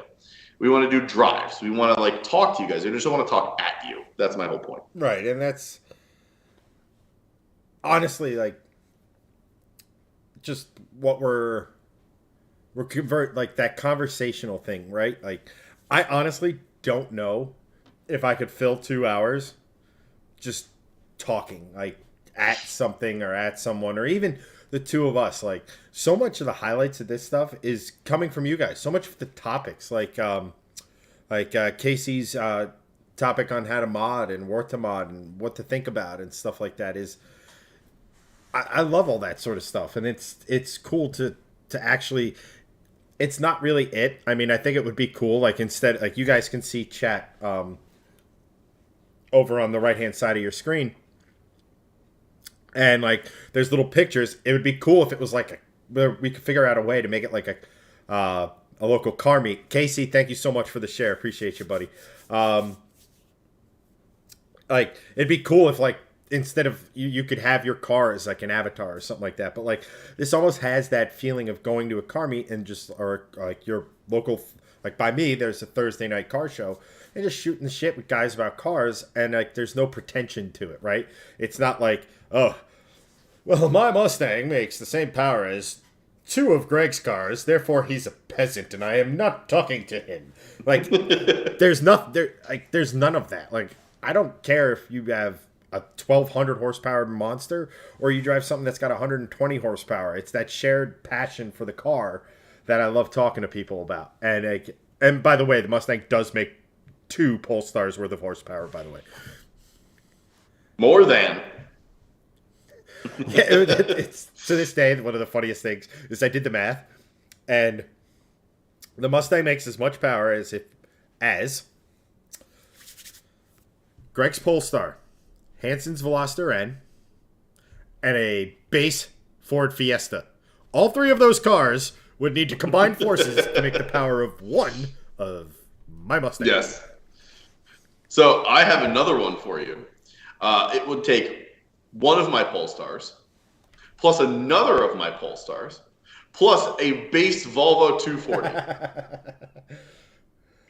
So 3 Volvos is equivalent to 1 boosted Mustang. Yeah, it's... Which is hilarious. Yeah, man. I mean, it's just... and I mean, we're getting to that point. So, like, one of the things I want to try to do, to the OGs on the stream. You go. I have a crying child. Go. Well, it is your child. Can't blame it. Was that mean? Was too mean? So, like, what the hell was I talking about? Oh, right, the Mustang. When Greg gets back, as we kind of go through,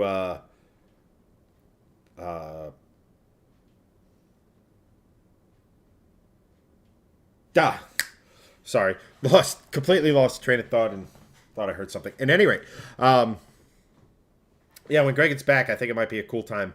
I think I have it set up to where I can actually get on the stream down into my garage, and you can sort of a proof of life of the Mustang, as it were. Another cool thing is I think, like, I haven't figured out the time yet, but it's like 3-4 o'clock on Wednesday, this upcoming Wednesday. I'm gonna do an AMA, Ask Me Anything, about the Mustang. And it has to be that early because I want to do it in daylight because there's no better light, and I don't have a sound stage to film on. So I'll send more details on that coming soon, but that'll be actually a pretty cool thing to see what people have to say. Let's see here.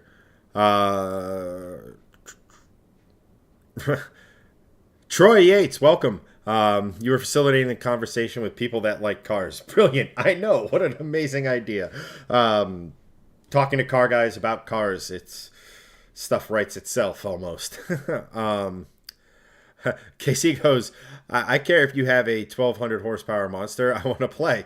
Yeah, unfortunately, I'm just going to have to make do with a 705 wheel horsepower baby monster. It's not a baby monster. It's an absolute freak of a car. I love it.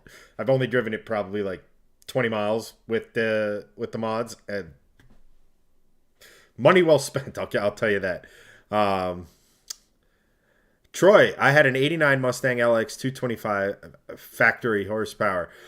I mean, look, man, you would absolutely love the shop that we use, Blue Sky. I'm hoping with this build, we're going to bring some pretty cool cars. There's a 900 horsepower, fully built coupe, turbocharged, called War Admiral. Find him on Instagram. Dude's awesome. That is a monster. It is the best Fox I've ever laid eyes on.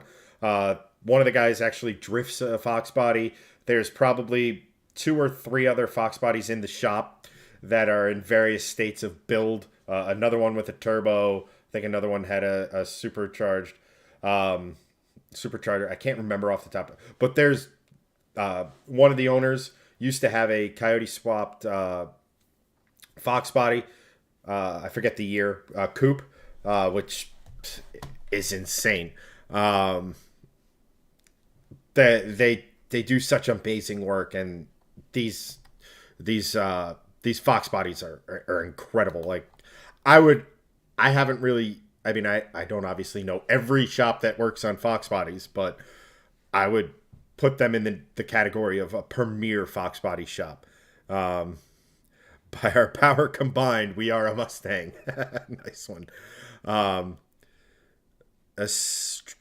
Steve found a 92 T-Bird SC locally, and had to struggle so darn hard. Oh, it's a manual. That's actually pretty cool. Those early 90s Thunderbirds, they look basic, but they have a beauty to them all the same. That's pretty cool.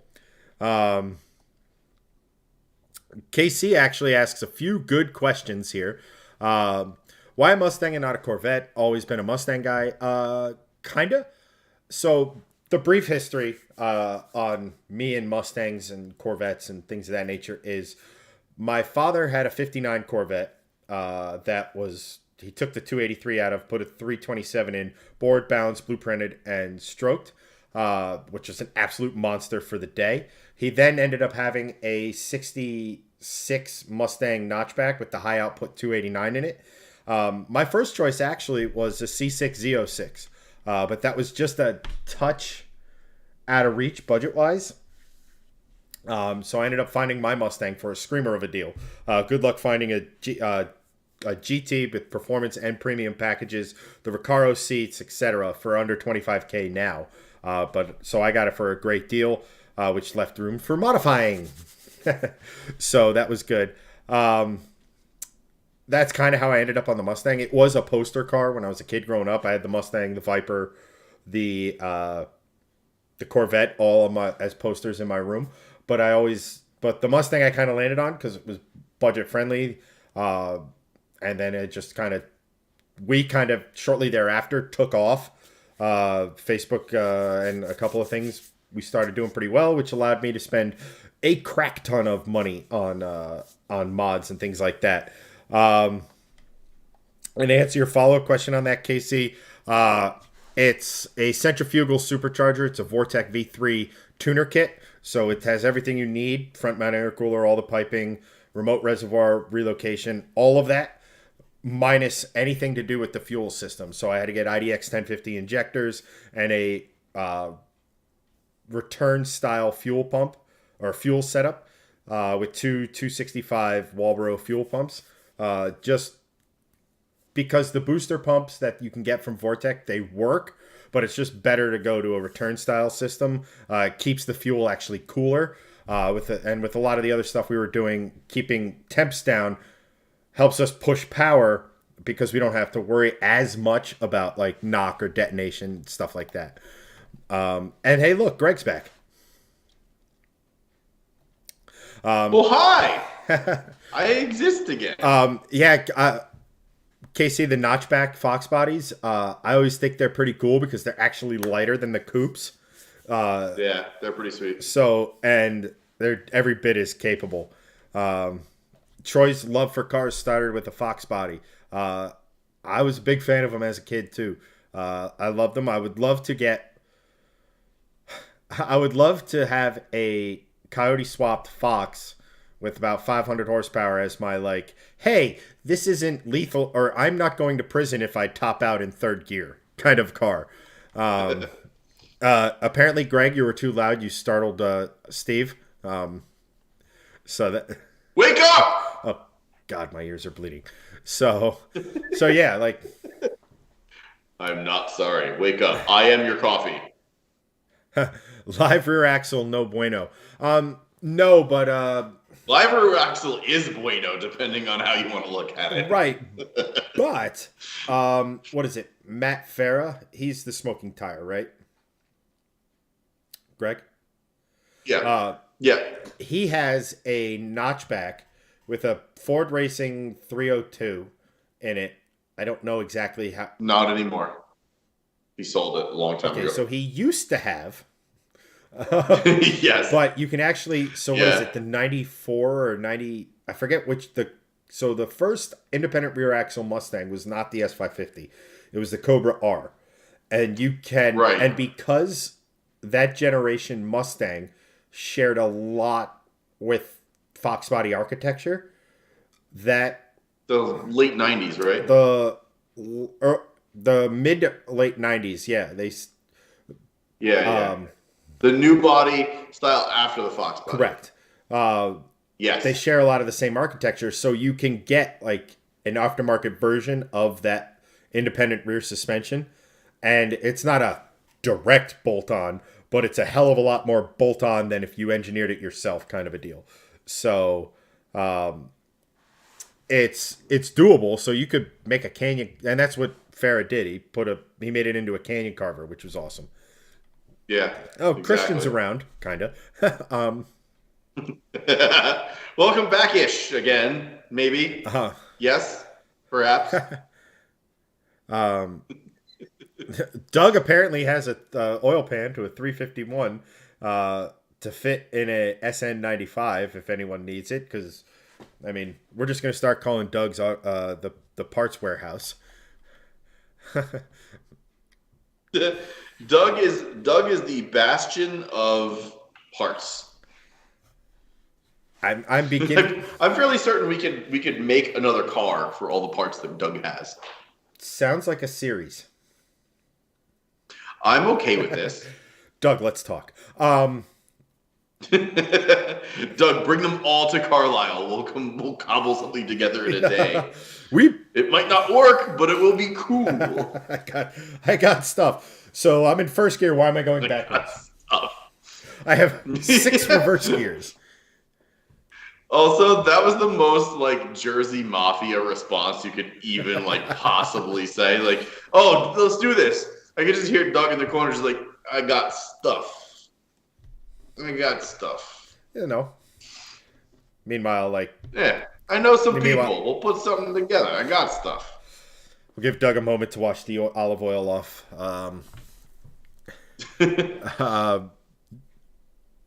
Troy, in 2000, I made a 5-lug swap with an SN95 spindles and Ranger axles.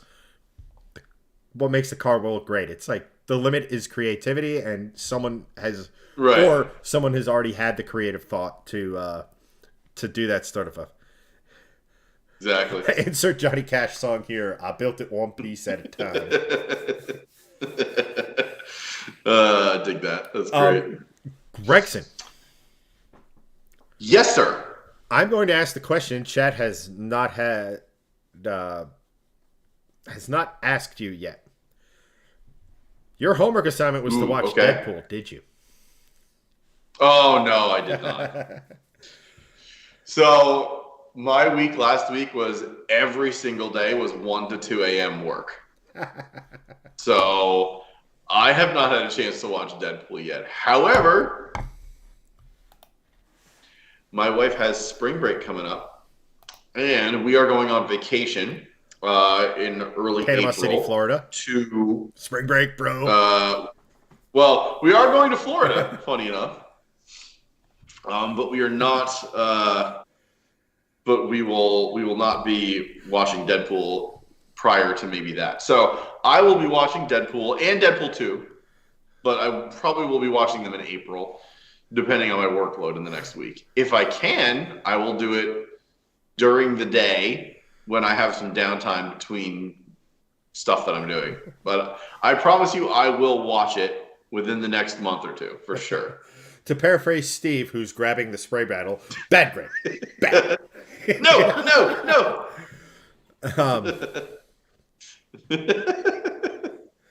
Christian McGraw, Deadpool? Question mark. Live under a rock. I mean that with love, but I mean seriously. The movie, Christian, the superhero movie, the Ryan Reynolds movie. To paraphrase, who is it? I'm gonna start thinking out loud about it, and I don't know how many people here listen to ESPN Radio in New York, but the Ryan Reynolds vehicle. Yes. Are we watching it? Are we not allowed? I don't know. Justin did bring up the point of Deadpool is for the meet in May. Yes. Oh, and Steve, yes, the meet in May. The meet in May is if you're coming to Carlisle, which is May 12th and 13th, I want to say. Carlisle Import and Performance Nationals. Look it up. It'll be that Friday and Saturday that we're going. I'll be there both days. I don't know, Chad, if you're going to be there both days, but Saturday is the day we'll do that's the main day, and then Saturday night we'll do the movie. Basically, that's going to be like a Shifting Lanes shift squad. If you're in the shift squad group, that's going to be a meet. We're going to Doug's house, which is fairly local to Carlisle. It's like 45 minutes away. We can do some back road driving. We'll probably leave Carlisle around between 4 and 5 that day. Back roads drive. Maybe we'll do some dinner or whatever, and then we'll head to Steve's house to do a movie that night, which will be cool. Yes, it will be. It's in Pennsylvania, Steve, is the answer. Is literally Carlisle, Pennsylvania. There's a big bike show out there, too. So where we live, we're like smack dab in the middle of Morris County in northern New Jersey. It's about 2 hours 15 to 2.5 hours, depending on traffic for us. From you, I would imagine mostly the same. I would budget 2.5 hours to drive out there. You can camp. It's awesome. It's just a good crew of Volvo people, but it's a huge event. It's Saab's national meet, so they have this giant freaking Taj Mahal looking tent, and they have 400 or 500 cars there from Saab every year. It's nuts. They have Subarus, they have domestics, they have Hondas, they have Citroens, they have Jaguar, like you name it. Everything that's not that you don't like see in the middle of Pennsylvania congregates into the middle of Pennsylvania, which is cool. So it's a great show. What? Citroen? Name me one cool thing they've ever done. 2CV. No, pass. Next one. The 2CV. Dude, the leather Beetle. Citroen is the company responsible for the modern air suspension. Okay. Air suspension? Yes. Okay. Citroens are very... Look, all right. I understand why you don't like Citroens. I like them because they're very weird. And I like weird cars. And they are super weird. I mean, they're very cool in that respect. They're very cool in that respect. Like, if you like weird cars and quirky cars, Citroens are like the top of the mountain. Oh my gosh. There are very few cars, if any, that are quirkier and stranger than older Citroens. So what you're saying is Doug DeMuro gets all tight in the trousers for them. 100%, yes. Oh my gosh. Troy, thanks for hanging out, man. We appreciate you. We'll see you next week. Yes. Thanks for joining, man. Casey asks, how does one participate in Carlisle? So if you want to go to Carlisle, literally just go to, I don't know what the actual website is, but just Google search Carlisle Import and Performance Nationals. Or just Google Carlisle Import. It'll be the first search thing. It's basically just a giant field with a bunch of things around that are car focused. I think they have a track. I don't know if they have a track, but they have like an autocross section. They have autocross? They do have autocross as a section. It's not very big. They have a drift comp. They have like car limbo.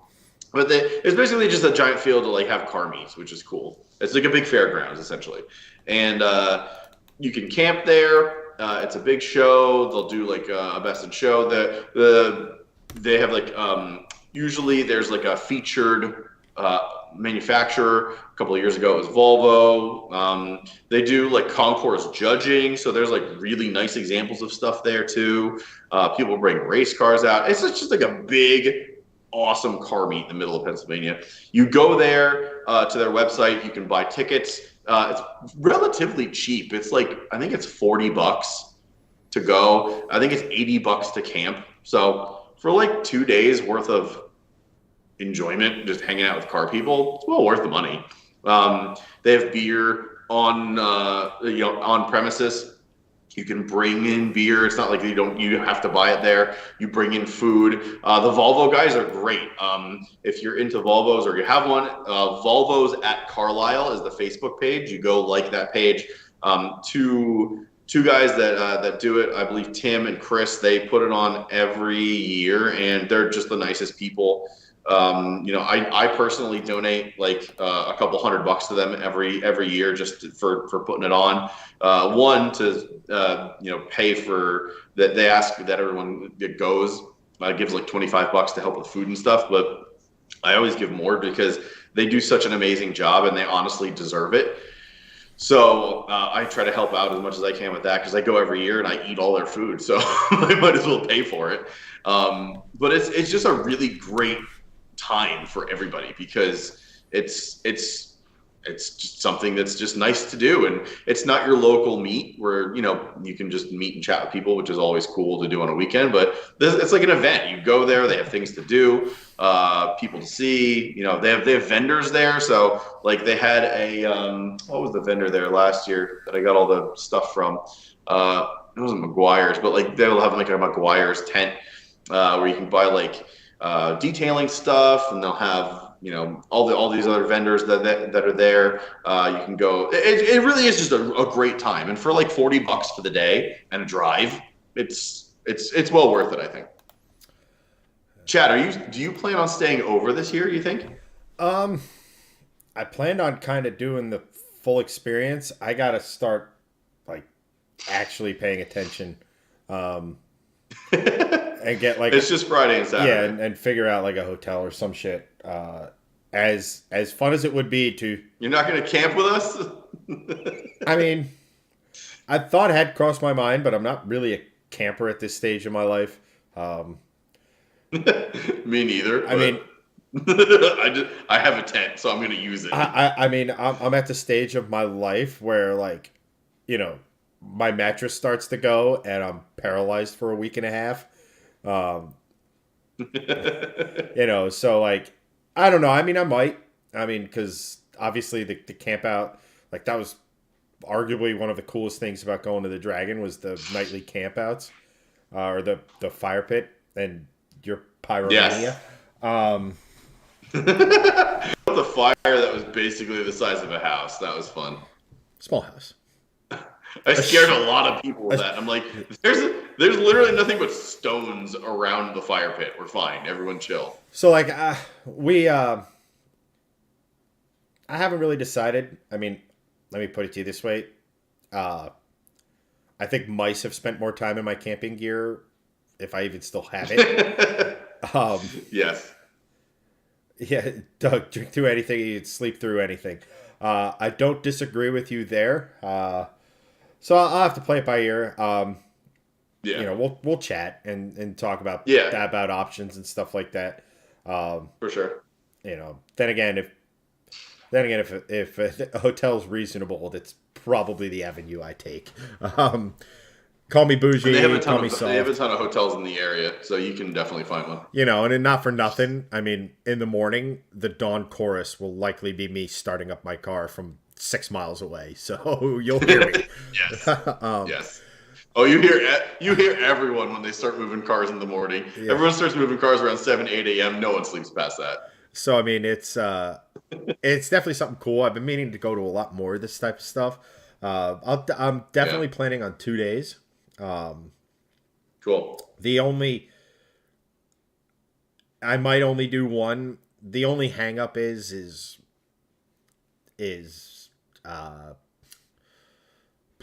best way to put it is what my employment status is. Right. You know, like I said last week, I might be in a new spot. So I just gotta make sure. Minimum you'll do 1 day. Minimum I'll be there for the big day, which is what, Saturday?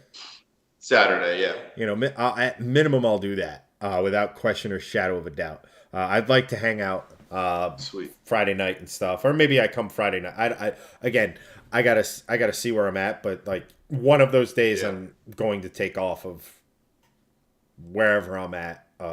Probably both days, just because it's a planned vacation, right? So right, that's the plan. 99% sure I'll be there both days, but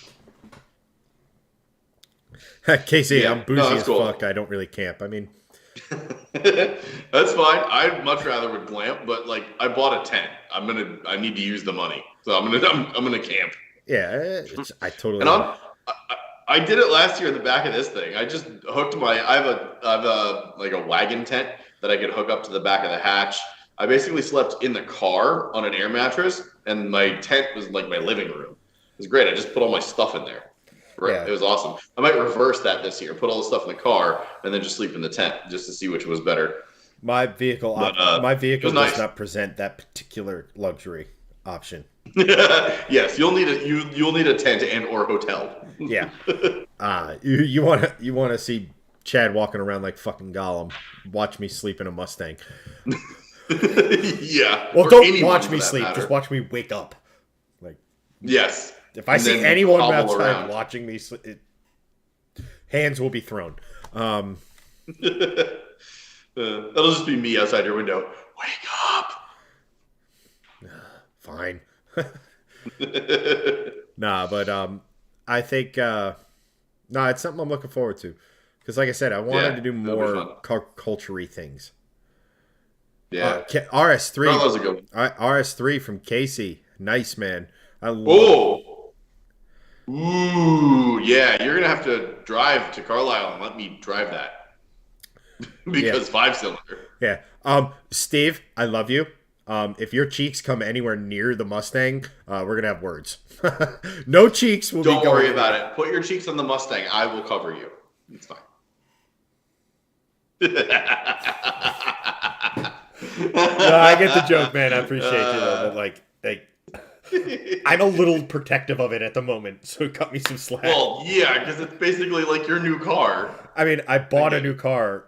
It just happened to be in parts that got put to another car that I had Right. purchased. So Take your Mustang that you paid for, double it, and now that's your car. put your nuts on my drum. Did you put your nuts on my drum set? Did we just become best friends? So Yup. much room for activities. Stairs in death. Oh man. Um, I think Oh, did you have a car that you wanted to show on stream tonight that had like some more sound other than your Mustang from the stuff you sent me, or is it just other articles? um the stuff not to have a conversation that chat has no idea about. No, That's what I'm asking, so we can show them. the stuff I sent you were just articles. And Okay. two of the three don't really have sound. They're just cool. Okay. Well then They're forget cool it. concepts, not concepts. Yeah, forget it. Execution. But no, I definitely the Mercury is something I want to talk about next week. Because that's Yeah, a we'll really talk about that stuff next week because those are cool. yeah. Oh yeah. Other topics. Justin says. But no. Greg. Other topics are overrated. You guys are better. Yeah. If you guys will indulge me, Greg's going to be entertaining for a moment. Oh, Bear with me for 1 second here. this is me being entertaining. Hi. How are you? I'm good. I'm tired. I'm gonna go to sleep now. Anyway, so yes, Carlisle. That's gonna be a lot of fun. We got about 2 months until Carlisle, so actually it's time to like start like thinking about actually like getting stuff ready. For me, that's basically just getting the tent ready, getting the car ready. Excuse me, I seem to be frozen on the screen. Am I frozen? Chad, can you hear me? Not on my feed. I seem to be. I think I'm frozen on Skype. Can maybe? Oh, but I'm not frozen on Facebook. That's interesting. I'm frozen on Skype, but I'm not frozen on Facebook. So that's good. Anyway, so what I really want to do before Carlisle is make sure that this car is sort of on the up and up. And like I said earlier in the stream, I have the Hilton Tune. I just logged the car. I sent the logs back to Hilton. What I want to make sure that I do is before Carlisle, because our drag strip opens in early April, I want to make sure that this car is just shifting appropriately, boosting appropriately, and just is again on the up and up before I get to Carlisle. Not that that's a horrible thing, that it's just not 100% by then, but I really would like it to be 100% for the exhaust competition and maybe something else there. I'd love to put it. I don't know yet what I want to do, but just on the up and up to make the trip and come back. Not that it wouldn't to the drag strip with this thing because I really want to see if we can hit 12s with the downpipe and the tune because it hit 13.38 bone stock. No tune, no downpipe, no nothing. So I think that it can hit 12s just with that because I dynoed the car at 315 wheel horsepower, 395 wheel torque. I think at minimum I've gotten 25 to 30 wheel horsepower and torque each with the downpipe and tune. And from what I've seen, what I've read online is people were seeing 30 wheel torque gains just with the downpipe, no tune. So I'm hoping that I'll get into the 12s and be able to go to Carlisle and say, hey, this is a 12-second car now, which is cool for basically very minimal mods. So we'll see. That's my goal is to get it like just it's just a date to hit, right? It's just a date to hit. So that's my goal for Carlisle. I can hear you. Hello.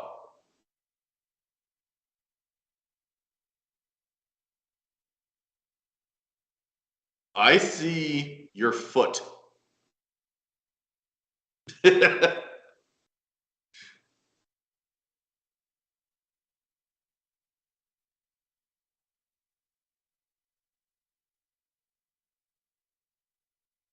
So, well, I can't see. Oh, there we go. I see you now, I think. so Hang on. Oh, yep, there we go. You're live on Facebook. Walking. This is exciting. probably put lights on. There's a door. There's a house. There's a poster. There's an armoire of some kind. 2-iron. There's a 2-iron. There's a 2-iron, which I can't hit for sure.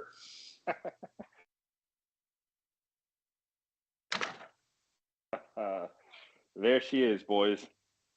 Whoa! We got this is our first ever mobile live stream on a Monday. Yep, that's the staying in my garage. See, I don't have great lighting, so I apologize for that in advance.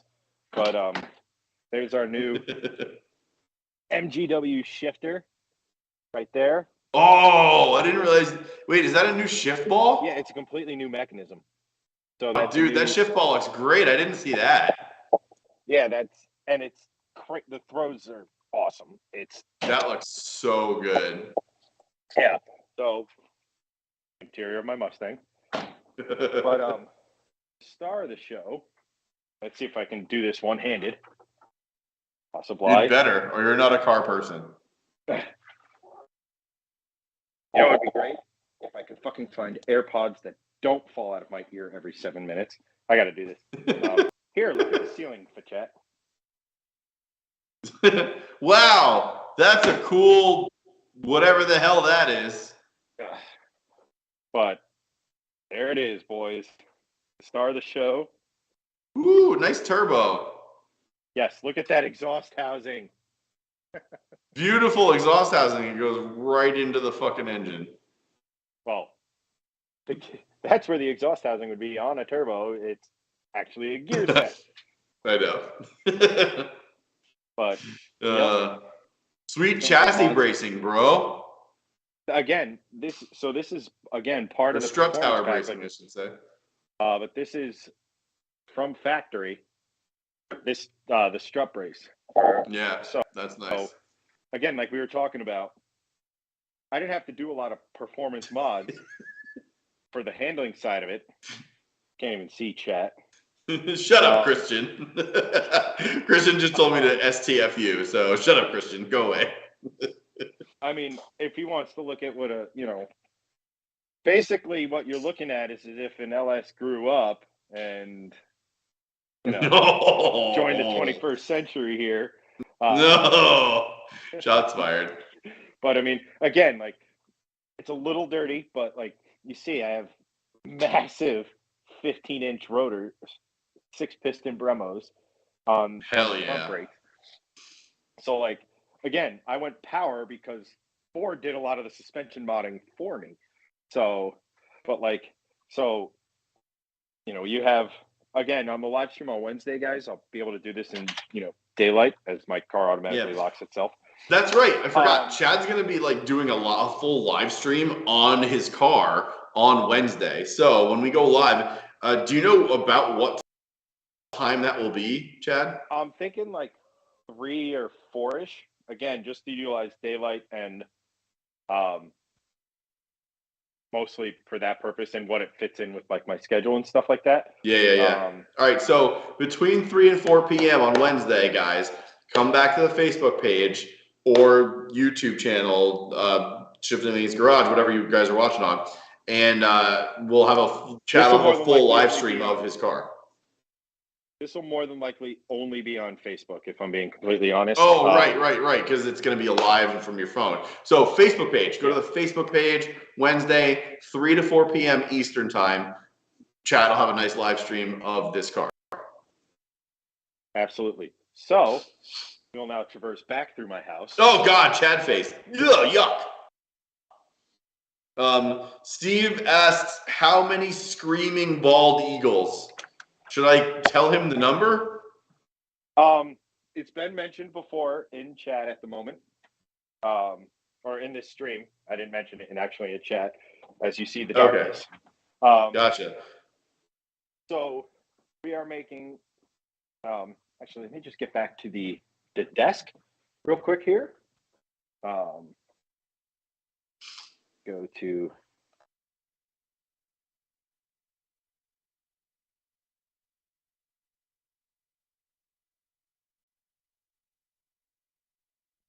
Desktop mode. Whoa. Can you hear me, Gregson? That's crazy that you could transition like that. Yeah, so much better Fantastic. It's almost like this is, an actual microphone. now. I know, right? Let me just full webcam. Oh, hi, Justin. Oh, hi. Oh, hello. So, Also, you know now it's been 2 hours since we've been streaming since we're all getting punchy. yeah. Hello, la la la. Oh, hello. Nice, Casey. Yeah, the RS3 is an amazing platform. Yes. Absolutely amazing. Please, yes. That engine is literally the last 5-cylinder engine in production ever, and will be ever. I want to get either an RS3 or a TTRS so badly just because of that engine, honestly. And the fact that it's like one of the few cars that took down the Unicorn on Hoonigan's this or that, like that's cool. Yeah, but to answer Steve's question, so we have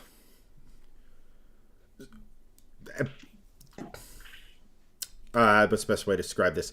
So you have kind of a horsepower range in your car. Every single one of you watching who owns a vehicle, you have two kind of points where you make or for your power levels. So fully heat soaked, meaning the car's been running, it was sitting on the dyno, it was the last pull of the day, it had done a ton of pulls, heat was in the head, IATs were up, all that sort of stuff. She did 668 to the rear wheels, horsepower wise.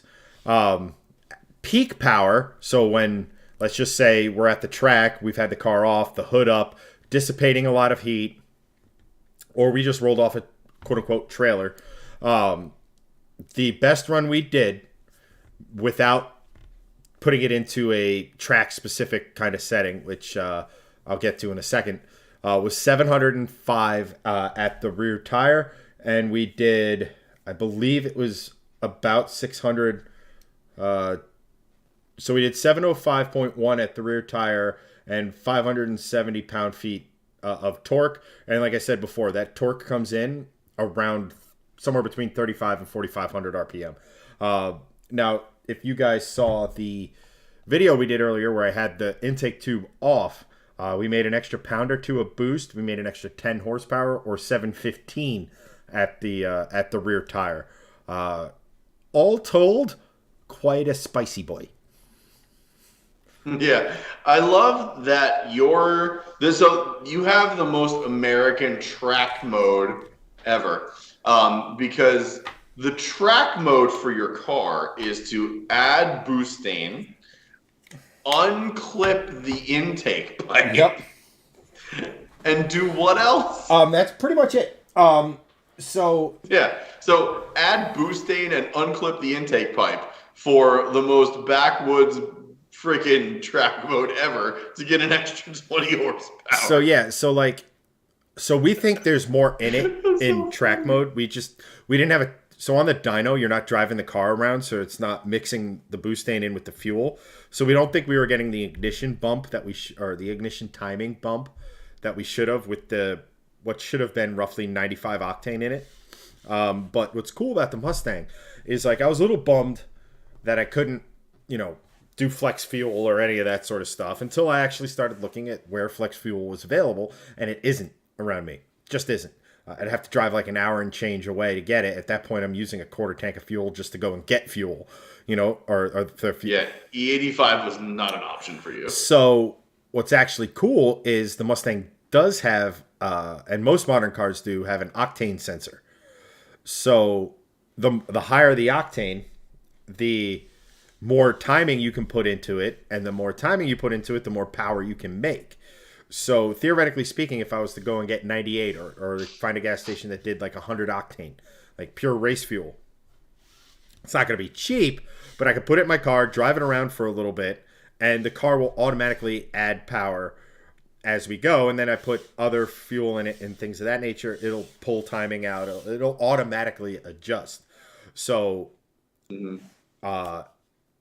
that's awesome because race fuel is actually more obtainable for me than E85 ever will be. So it's pretty cool, and it's pretty insane. The Ford ECU is like, if it wasn't written in Ford, it would be an aftermarket ECU.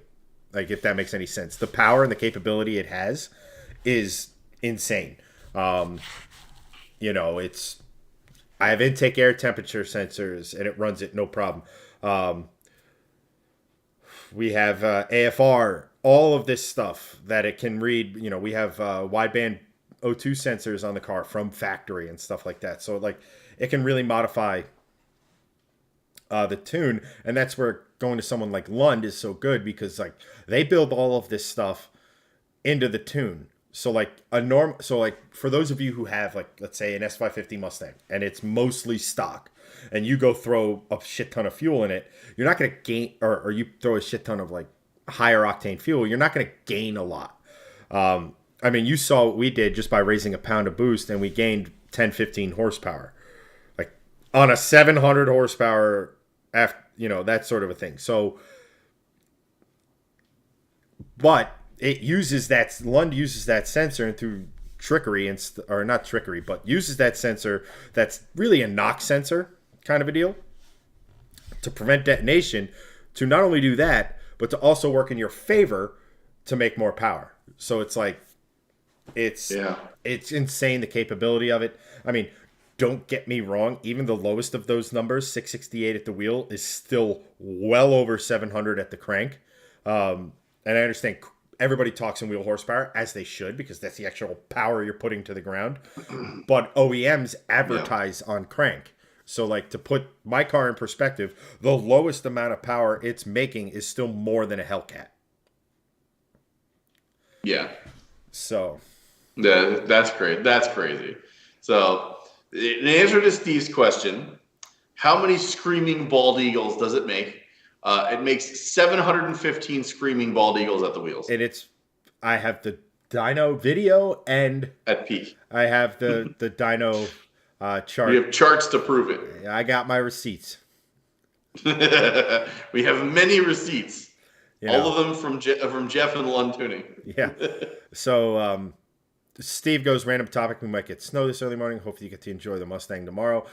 If not, it's not the end of the world. I understand. I've been telling people for months, the day I get the Mustang back, it will snow. Yeah.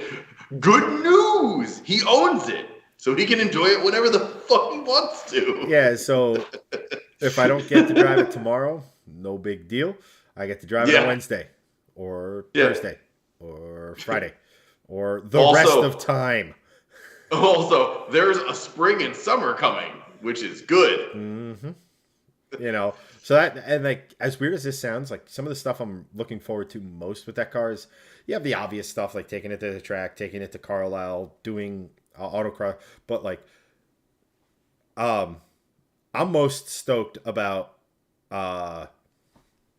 you know, taking Greg for a drive, and then invariably letting him drive it, just to see the look on his face, because I can't see the look on I can, because I film it, but you know, and I mean, not for nothing, I think the YouTube title, teaching my best friend how to drive a manual on a 705 horsepower Mustang, makes for a great clickbait. Which I will let you use that title, because I can drive a manual car. I daily drove my WRX and daily drove my V70R as manuals. I have a 240 manual that's getting built.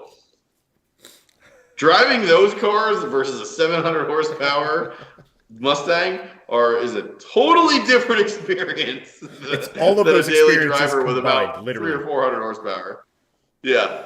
So, I mean, that's, yes, Steve. Rip it with Greg in it. Yes. Yeah. It's like I said, yes. It's just, look, to quote John Hammond, I spared literally no expense on any of this build, So we're doing everything the right way. So I got to get through 1,000 clutch events Hell on the yeah. clutch before I can really do like a dump the clutch or a quick shift.